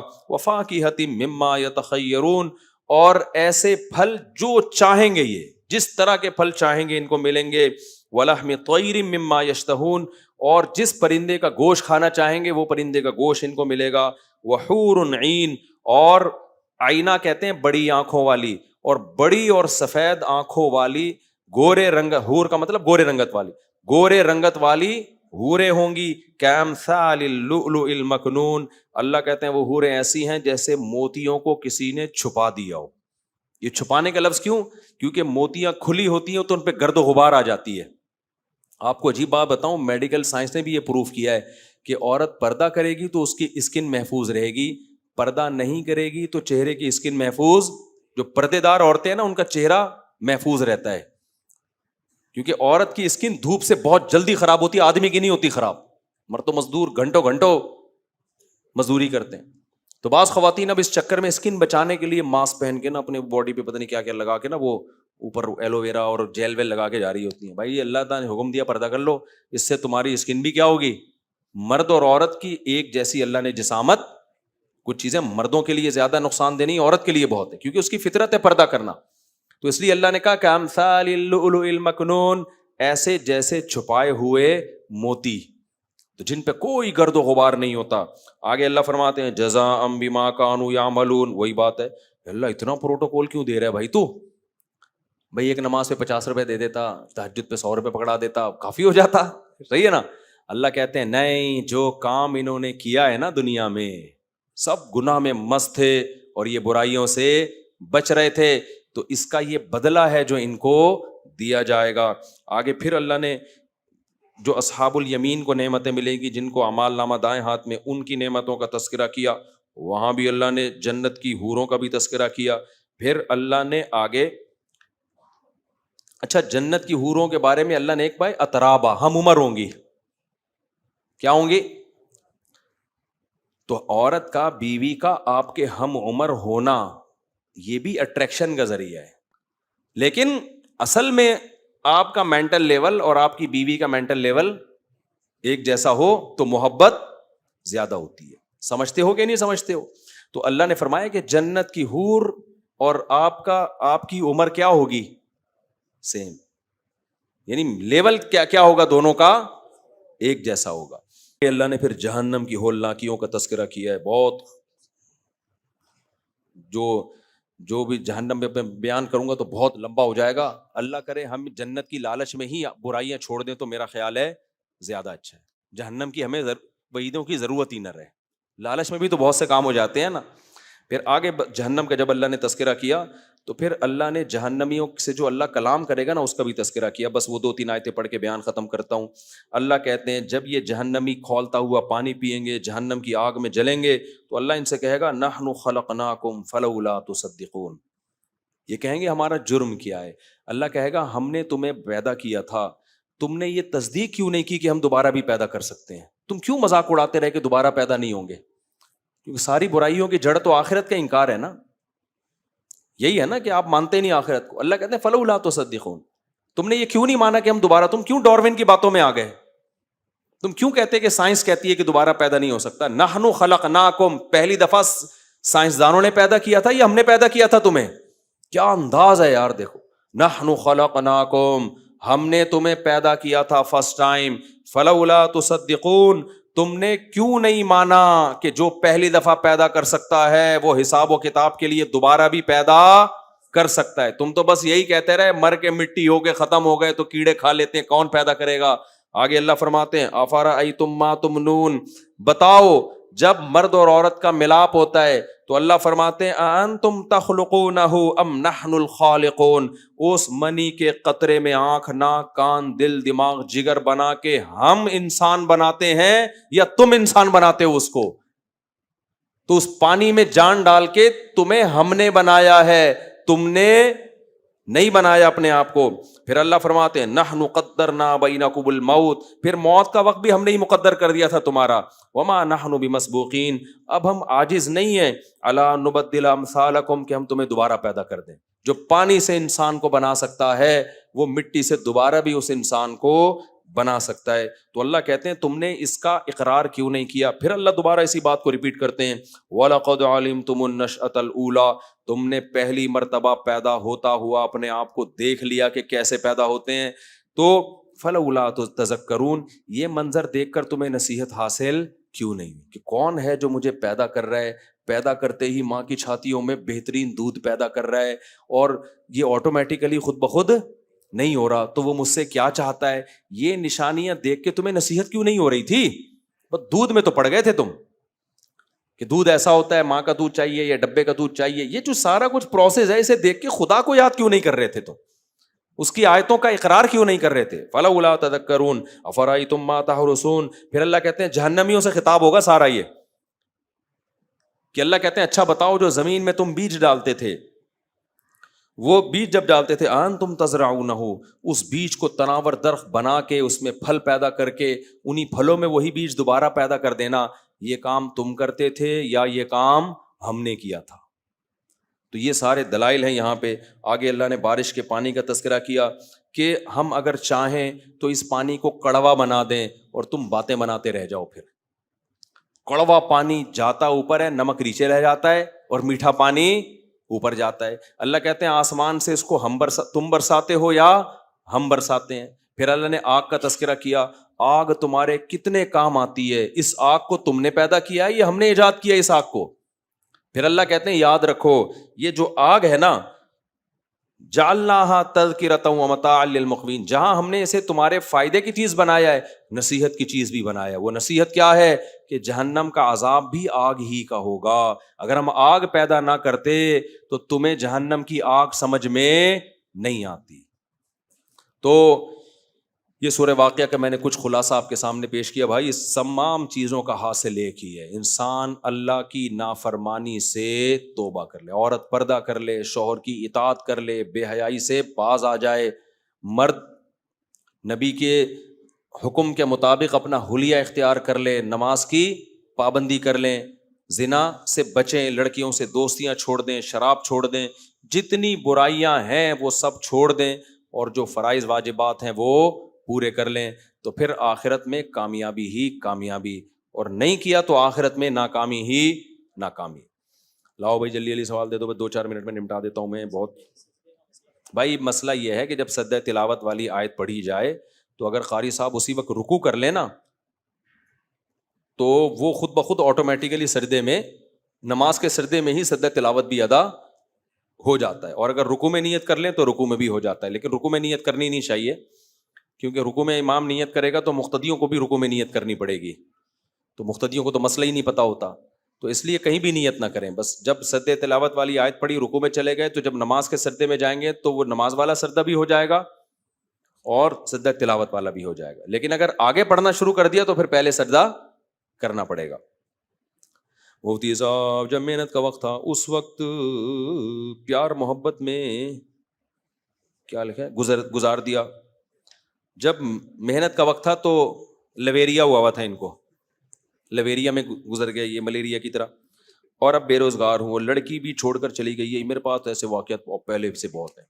ایک آدمی تھا اچھی بلی جاب کر رہا تھا، لڑکی کو ٹائم دے دے کے نا وہ ڈیٹنگ پوائنٹ وہاں جاؤ وہاں جاؤ، وہ کہتا بھائی میرا آفس ہے، باس ناراض ہوتا ہے، اس نے کہا نہیں تو باس نے جب جاب سے نکالا ہے نا, تو جب لڑکی کو پتا چلا کہ جاب گئی تو اسی دن لڑکی بھی گئی, وہ بھی شارٹ. تو اس لیے عورت سب سے پہلے آپ کی جیب دیکھتی ہے, سمجھتے ہو؟ کہ تبھی میں کہتا ہوں یہ ڈولے وولے جو جا کے بنا رہے ہیں ٹائم ویسٹ کر رہے ہیں. ڈولے بناؤ ضرور صحت کے لیے, اگر لڑکی پھنسانے کے لیے بنا رہے ہو تو بھائی لڑکیاں کیا دیکھتی ہیں؟ روکھڑا, روکھڑا دیکھتی ہیں. روکھڑا ہوگا 80 سال کے بوڑھے بھی ہو گئے نا تو جوان مل جائے گی تمہیں. تو اس لیے شادی کے اگر چاہتے ہو اچھی تو پھر روکڑے کو زیادہ فالو کرو. اب بیچارے کے ساتھ یہ ہو گیا, دیکھو جب ٹائم تھا کمانے کا لویریا ہوا تھا اس وقت, تو اب جویریا ہوا ہے اس کو. مفتی صاحب اگر اعتکاف میں غلطی سے چند سیکنڈ کے لیے پاؤں مسجد کی حدود سے, اگر دونوں پاؤں نکل جائیں گے تو وہ اعتکاف ٹوٹ جائے گا, ایک پاؤں نکلنے سے نہیں ٹوٹے گا. کیا بریلوی کے پیچھے نماز؟ بھائی دیوبندی بریلوی اہل حدیث سب کے پیچھے نماز ہو جاتی ہے, صرف اس کے پیچھے نہیں ہوتی جس کا عقیدہ شرکیہ ہو, چاہے وہ دیوبندی ہو, چاہے وہ بریلوی ہو, چاہے وہ اہل حدیث ہو. تو یہ ایک اصول اور ضابطہ ہے. آپ کو جس کے بارے میں پتا ہے کہ یہ نبی کو ہر جگہ حاضر ناظر سمجھتے ہیں, مشکل کشا سمجھتے ہیں, تو پھر آپ نہیں پڑھ سکتے. غالب گمان کو دیکھا جائے گا, 100% نہیں پتا ہوتا کسی کے بارے میں. غالب گمان کیا؟ حضور کے زمانے میں تراویح انفرادی طور پر ادا کی جاتی تھی. حضرت عمر کے دور میں باقاعدہ جماعت کی صورت میں اختیار کر گئی. خود حضرت عمر جب مسجد تشریف لائے اور نمازیوں کو جماعت سے ادا کرتے ہوئے دیکھا, فرمانے لگے کیا اچھی بدعت ہے. بدعت اچھی ہو یا بری, بدعت تو بدعت ہے. بدعت واقعی بدعت ہے, بشرطے کہ اصطلاحی اور شرعی لحاظ سے اس کو بدعت کہا جائے. لغت میں اگر کسی چیز کو بدعت کہا گیا تو وہ بدعت نہیں ہے. خود نبی نے اپنے بارے میں کیا کہا؟ قل ما کنت بدعا من الرسل. یہاں بدعت لغوی معنی میں ہے کہ اے لوگوں میں کوئی نیا نبی نہیں ہوں, میرے سے پہلے بھی نبی آئے ہیں. تو ہر نئی چیز کو بھی کیا کہا جاتا ہے؟ عربی میں بدعت کہا جاتا ہے. تو اصطلاح میں جس کو بدعت کہا جاتا ہے کہ کسی چیز کو دین سمجھ کے ایجاد کرنا جبکہ نبی سے اس کا ثبوت نہ ملتا ہو, یہ بدعت اچھی ہو بری ہی ہے یہ. جبکہ حضرت عمر نے جو تراویح کے بارے میں فرمایا کہ نعمت البدعۃ ھذہ, تو ان کا مقصد یہ تھا کہ نبی صلی اللہ علیہ وسلم نے ایک سنت کو زندہ کیا, کسی عذر سے نبی نے اس کو چھوڑ دیا تو وہ سنت متروک ہو گئی, اس میں ایک حکمت تھی, لیکن اب اس کو دوبارہ زندہ کرنا چاہیے تھا ہمیں, کیونکہ نبی نے جو چھوڑا تھا وہ اس لیے کہ یہ تراویح تم پہ فرض نہ ہو جائے. یہ تراویح تم پہ فرض نہ ہو جائے. تو اب فرضیت کا امکان کیا ہو گیا؟ ختم. تو یہ کام حضرت ابو بکر کو کر لینا چاہیے تھا, لیکن انہوں نے کیوں نہیں کیا؟ ان کو 2 سال ملے اور اس میں اتنی مصروفیتیں تھیں حضرت عمر ابو بکر کے دور میں کہ وہ بہت بڑی بڑی جنگوں سے نمٹ رہے تھے, ان کو ٹائم نہیں ملا. بعض لوگ اعتراض کرتے ہیں ابو بکر نے کیوں شروع نہیں کر دیا؟ بھائی حضرت ابو بکر کو بہت سارے کاموں کا موقع نہیں ملا, وہ کام پھر حضرت عمر کے دور میں جا کے ہوئے. حضرت عمر نے لا بنایا تھا کہ جو متا کرے گا رجم کروں گا میں اس کو. حضرت عمر سے پہلے جو متا کرتا تھا نا تو اس کے لیے کچھ صوف وہ تھا کہ بھائی بہت سے لوگوں کو متا کے حرام ہونے کا علم نہیں ہے. ابو بکر کے دور میں بھی بہت سے لوگوں کو علم نہیں تھا کہ متا حرام ہے اسلام میں. تو حضرت عمر نے, ابو بکر نے لا نہیں بنایا کیونکہ ٹائم نہیں ملا, ساری چیزیں ایک دم سے تھوڑی ہو جاتی. حضرت عمر کا زمانہ 10 سال سے زیادہ تھا, ان کو ٹائم ملا, اسٹیبل ہو گئی حکومت, مضبوط ہو گئی. پھر انہوں نے لا بنایا کہ جو متا کرے گا اس کی سزا میں اور زانی کی سزا میں کوئی فرق بولو نہیں ہے. انہوں نے یہ لا بھی بنایا کہ جو 3 طلاقیں دے گا 3 سمجھی جائیں گی, کیونکہ اس سے پہلے کنفیوژن تھی, کیونکہ زمانے جاہلیت میں 3 کو 1 سمجھا جاتا تھا. تو ہو سکتا ہے بہت سے لوگوں کو علم ہی نہ ہو کہ 3 ہوتی ہیں. حضرت عمر نے قانون بنایا, اب جو 3 دے گا اس کو کیا سمجھا جائے گا؟ 3. اور کسی نے بھی حضرت عمر کے اس قانون پہ اعتراض نہیں کیا, تو یہ اجماع صحابہ ہو گیا. جب اجماع ہو گیا تو اب اس کی میں تبدیلی جائز نہیں ہے. تو تراویح کا بھی ایسا ہی ہے. تو ابو بکر رضی اللہ تعالیٰ عنہ کے دور میں ان کو موقع نہیں ملا, لوگ پڑھتے تھے اخپل طریقے سے پڑھتے تھے. تو حضرت عمر نے آ کے ایک امام پہ ان کو جمع کر دیا اور پھر فرمایا نعمت البدعۃ ھذہ, کیا اچھا کام کیا. اس کا مطلب ترجمہ بدعت سے ہوگا ہی نہیں, اس کا مطلب کیا اچھا کام کر دیا میں نے, جو میں نے کیا اللہ نے مجھ سے لیا ہے, تو اس معنی میں وہ نیا کام ہے. سمجھتے ہو؟ یہی وجہ ہے کہ, اور اس کی دلیل حضرت عمر کے پاس تھی. وہ دلیل کیا تھی کہ نبی صلی اللہ علیہ وسلم کی بخاری کی حدیث ہے کہ آپ نے 3 دن تراویح جماعت کے ساتھ مسجد نبوی میں پڑھائی ہے. تو یہ دلیل تھی حضرت عمر کے پاس. تبھی امام ابو حنیفہ سے جب پوچھا گیا نا کہ آپ تراویح کو سنت کیوں کہتے ہو, کیا دلیل ہے, تو انہوں نے کیا کہا کہ میں عمر کو بدعتی نہیں سمجھتا. اگر حضرت عمر نے یہ کام کیا ہوتا اور نبی سے ثبوت نہ ہوتا تو صحابہ نہیں کرنے دیتے پھر یہ کام. سارے صحابہ نے اس کو مانا بھی اور پوری دنیا میں اس کو رائج بھی کیا. اور حضرت علی جب آئے تو انہوں نے دعا کی. جب مسجد نبوی میں منظر دیکھا نا اپنے دور خلافت میں, انہوں نے کہا کہ اللہ عمر کی قبر کو نور سے بھر دے, کچھ اس طرح کے الفاظ ہیں. اس نے ہماری مسجدوں کو رونق بخشی. تو اسی وجہ سے تراویح رمضان کے ساتھ خاص ہے. رمضان کے علاوہ تراویح بدعت عمل ہے, کیونکہ حضرت عمر نے رمضان میں کیے, رمضان کے علاوہ میں نہیں کیے. رمضان کے علاوہ میں اگر کوئی یہ کرنا چاہے نا کہ میں جماعت سے اتنے لوگوں کو بلا کے نماز پڑھوں گا, تو اٹ از کالڈ بدعت, کیونکہ اس کا ثبوت صرف رمضان میں ہی ملتا ہے. اور یہ حضرت عمر نے اول وقت میں پڑھائی ہے, اس لیے ہم کہتے ہیں کہ اول وقت میں ہی یہ سنت ہے. اور اس کی رکعتیں 20 پڑھائی ہیں حضرت عمر نے. اس میں میں تفصیلی کلپ ریکارڈ کرواؤں گا انشاءاللہ کہ 8 تھیں, 13 تھیں یا 20 تھیں, وہ میرے ذمہ قرض ہے. میں رمضان سے پہلے کرا دیتا, میں بیمار ہو گیا تھا. تبھی اس دور میں ہمیں جو پوری دنیا میں جو تراویح پھیلی ہے 8 کہیں بھی نہیں ملتی. اگر حضرت عمر نے 8 شروع کرائی ہوتی تو حضرت علی 8 پڑھتے, باقی حضرات 8 پڑھتے نا, تو سب. اور وہ جو تہجد والی حدیث ہے, بار بار کہتا ہوں, اس سے استدلال درست نہیں ہے کہ حضرت عائشہ فرماتی ہیں نبی رمضان غیر رمضان میں 8 پڑھتے. بھائی وہ تہجد سے متعلق ہے, کیونکہ اگر وہ تراویح سے متعلق ہوتی تو تراویح تو نبی نے چھوڑی ہے کہ تم پہ فرض نہ ہو جائے, جبکہ تہجد کی فرضیت کا کوئی امکان نہیں ہے. اور وہ چھوڑی بھی نہیں ہے, وہ تو پہلے بھی پڑھ رہے تھے اور بعد میں بھی پڑھ رہے تھے. تو اس لیے ہماری رائے یہی ہے, ہم اس میں کسی کو برا بلا نہیں کہتے. اب یہ تو ایک نئی جنگ چھڑ گئی ہے سوشل میڈیا پہ. بھائی کسی کا جو مسلک ہے وہ ٹھیک ہے, مسلک ہے, ہمیں اپنا مسلک بتانے کی اجازت تو ہوگی نا, دلائل دینے کی اجازت تو ہوگی. اور یہ ہمارا تھوڑی ہے, تو چاروں اماموں کا مسلک ہے یہ.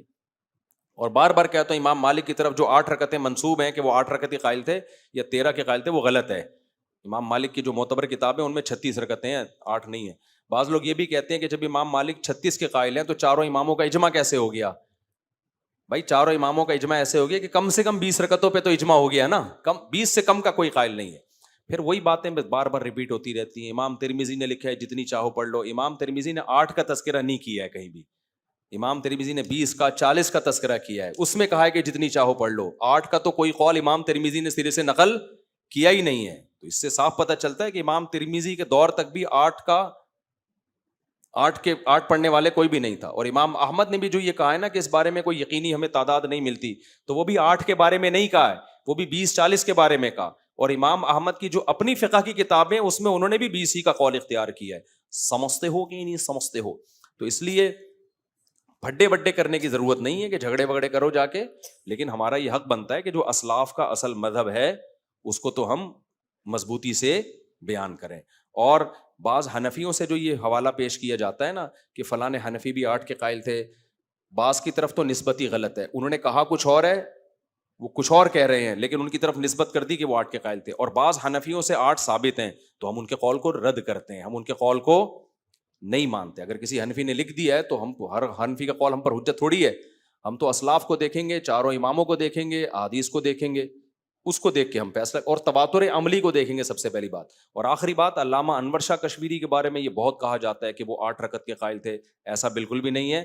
علامہ انور شاہ کشمیری نے جو بات کہی ہے نا کہ نبی سے 8 رکعتیں تراویح ثابت ہیں, وہ اس بخاری کی حدیث کے حساب سے کہی ہے کہ غیر رمضان میں 8 پڑھتے تھے. لیکن امام انور شاہ کشمیری کی اپنی رائے 20 رکعت تراویح ہے.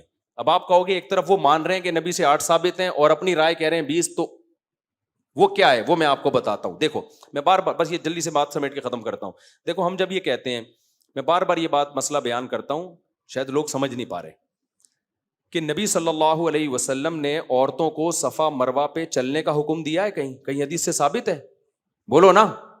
نہیں ثابت ہے. حدیث سے تو یہ ثابت ہے کہ جیسے میں نے حج کیا ایسے ہی حج کرو. تو اس حدیث کے ظاہر سے کیا پتہ چلتا ہے کہ نبی عورتوں کو دوڑنے کا حکم دے رہے ہیں. حدیث کے ظاہر سے کیا پتہ چلتا ہے کہ نبی حکم دے رہے ہیں, عورتیں کیا کریں گی؟ دوڑیں گی.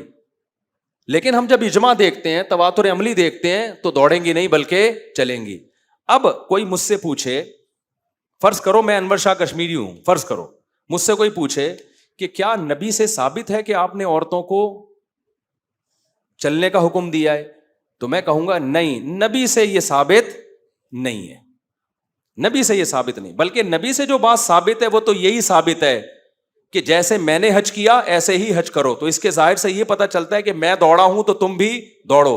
اب اس کا کوئی فوراً یہ مطلب نکال لے کہ مفتی طارق مسعود صاحب عورتوں کے دوڑنے کے قائل ہیں, چلنے کے قائل نہیں ہیں. نہ یہ میری آدھی بات ہے. پوری بات یہ ہے کہ بھائی نبی سے اگرچہ ثابت نہیں ہے لیکن ہر مسئلہ حدیث میں صراحتاً نہیں ہوتا. کچھ مسئلے اجماع امت سے ثابت ہوتے ہیں, کچھ خلفائے راشدین سے ثابت ہوتے ہیں. تو ہم یہ کہیں گے اسلاف کے عمل سے پتہ چلتا ہے کہ چلیں گی دوڑیں گی نہیں. اس سے پتہ چلتا ہے کہ نبی کے دور میں بھی چلتی تھی دوڑتی تھی نہیں. تو نبی سے صراحتاً ثابت نہیں ہے, دلالتاً ثابت ہے. تو یہاں بھی علامہ انور شاہ کشمیری نے جو یہ فرمایا نا کہ نبی سے تو 8 ہی ثابت ہیں, آگے جا کے انہوں نے یہ لکھا ہے کہ میں یہ نہیں کہتا کہ 20 رکعت سنت نہیں ہے, وہ کہتے ہیں حضرت عمر سے کتنی ثابت ہیں, 20 ثابت ہیں. لہذا انور شاہ کشمیری کی رائے میں بھی 20 سنت ہیں. تو ان کا مقصد تو یہ کہ مرفوع حدیث ہمیں اس بارے میں نہیں ملتی, لیکن سنت انور شاہ کشمیری کی نظر میں بھی کتنی ہے, 20. وہ اور فالو وہ حوالہ کس کا دے رہے ہیں, حضرت عمر کا حوالہ دے رہے ہیں. سمجھتے ہو کہ نہیں سمجھتے؟ تبھی انور شاہ کشمیری رحمۃ اللہ علیہ کی جتنی آل اولاد ہے ہمارے جامع الرشید میں تو ان کے نواسے پڑھاتے ہیں, ٹیچر ہیں. میرے اساتذہ میں انور شاہ کشمیری رحمۃ اللہ علیہ کے نواسے داخل ہیں. تو انور شاہ کشمیری رحمۃ اللہ علیہ کے بیٹے پوتے آگے ان کی ساری نسل جو ان کے بارے میں بتاتی ہے وہ یہی کہ وہ کتنی پڑھتے تھے بھائی, وہ تو 20 رکعت پڑھتے تھے, وہ 20 رکعت کے قائل تھے. تو ہمارے ہاں جو اہل حدیث حضرات ہیں انہوں نے انور شاہ کشمیری رحمۃ اللہ علیہ کے قول کو سمجھنے میں ان سے غلطی ہوئی ہے. سمجھتے ہو کہ نہیں سمجھتے؟ وہ اس طرح آدھی بات پیش کی جاتی ہے. پوری بات یہی ہے کہ وہ اصل میں یہ بتانا چاہ رہے ہیں کہ نبی سے ثابت نہیں ہے اس بارے میں کتنی رکعتیں, لیکن چونکہ عمر سے ثابت ہیں تو لہذا سنت کتنی ہے, وہ 20 رکعتیں ہیں, کیونکہ حضرت عمر بدعتی نہیں ہو سکتے. سمجھتے ہو؟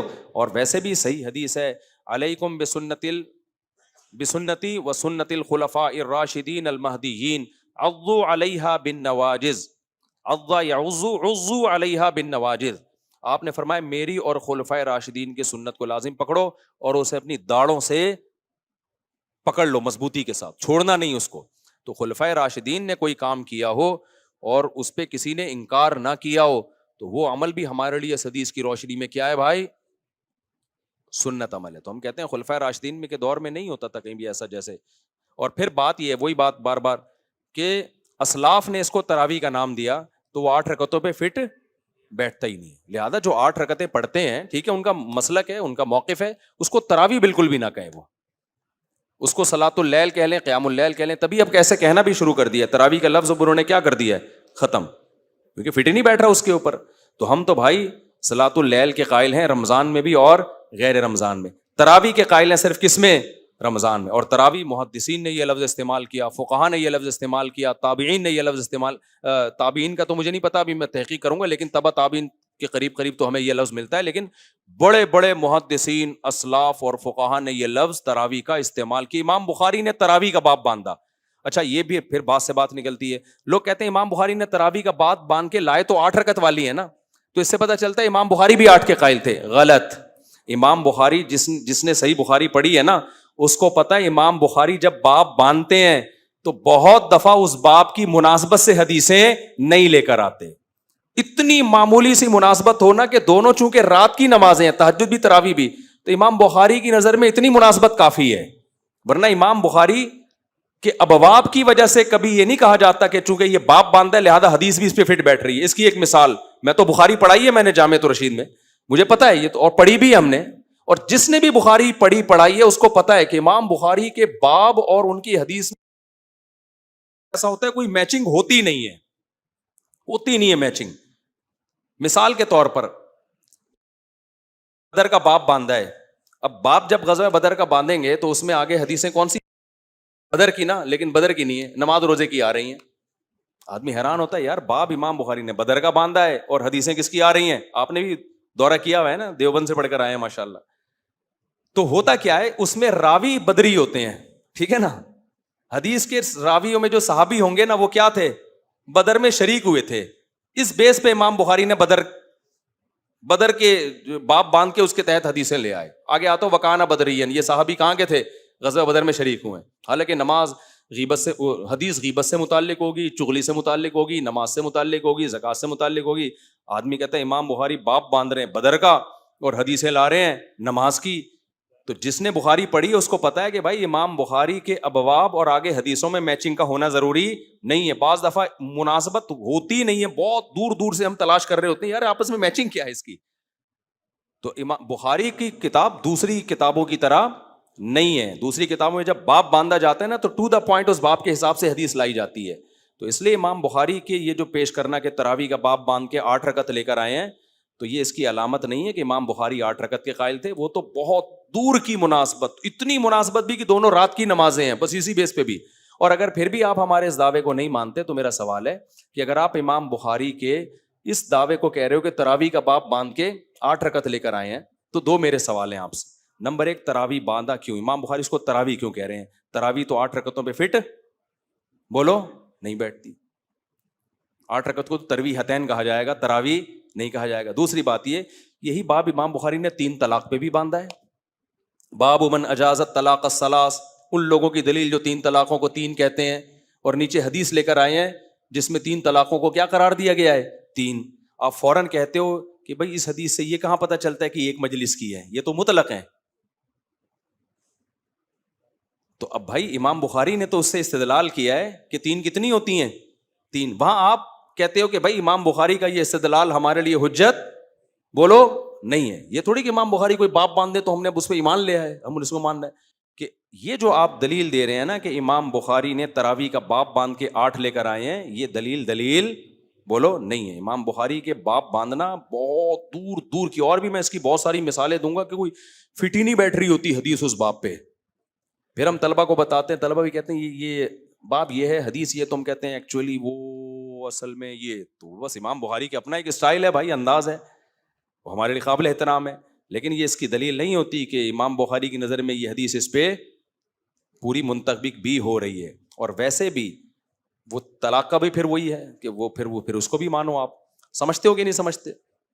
حالانکہ طلاق میں امام بخاری کے استدلال بالکل درست ہے، کیونکہ انہوں نے مطلق حدیثیں لے کر آئے ہیں کہ ایک مجلس ہو یا الگ الگ مجلس، اس کا فرق نہیں ہے. تو وہ تو آپ فرق کر رہے ہو، تو آپ پر لازم ہے کہ آپ دلیل پیش کرو. تو یہ چند چیزیں تھیں جو آپ کی خدمت میں پیش کی. تو اس لیے آخری بات یہ کہ جب آپ 8 رکعت تراویح پڑھیں تو اس کو صلاۃ اللیل کا نام، تراویح کا نام نہ دیں آپ. پھر تراویح کے باب ہی ختم، بلکہ اس کو آپ کہیں تہجد. قیام رمضان بھی نہ کہیں آپ اس کو. جیسے رمضان میں صدقے کا ثواب بھی زیادہ ہے لیکن اس کو صدقہ رمضان نہیں کہا جاتا، تو آپ کہیں رمضان میں تہجد کا ثواب عام دنوں سے زیادہ ہے، لیکن وہ قیام رمضان تھوڑی ہے.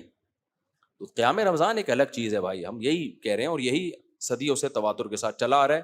کسی کی سمجھ میں آ جائے ٹھیک ہے، نہیں آئے تو کوئی ہم فتویٰ نہیں لگا رہے اس کے اوپر. نہ پڑھنے سے بہتر ہے کم بخت، استغفر اللہ، یعنی کم بخت سے مراد یہاں ہمارے کچھ لوگ ہوتے ہیں جو 8 پڑھ کے نکل جاتے ہیں. تو مجھے لوگ کہہ رہے ہوتے ہیں دیکھو 8 پڑھ کے جا رہے ہیں، روکو. میں کہہ رہا ہوں یار اس سے اچھے ہیں جو بالکل بھی نہیں پڑھ رہے، تو کسی بہانے کچھ سردے تو کر لیتے ہیں نا. تو ورنہ ہم پھر مسئلہ یہ ہوگا کہ رمضان میں تو تہجد پھر آخری وقت میں ہونی چاہیے نا، تو آپ اول وقت میں کیوں پڑھیں؟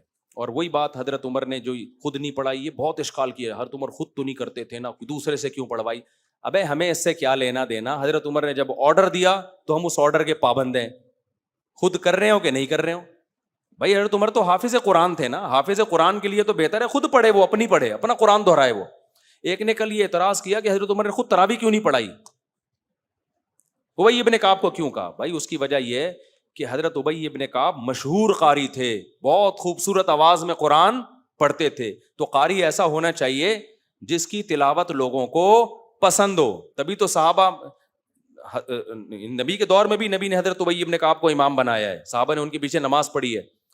تو یہ حضرت عمر کی حکمت تھی. اس میں حضرت عمر نے یہ بھی کہہ دیا کہ تراویح مسجد میں ہوگی، عشاء کی نماز کے بعد ہوگی.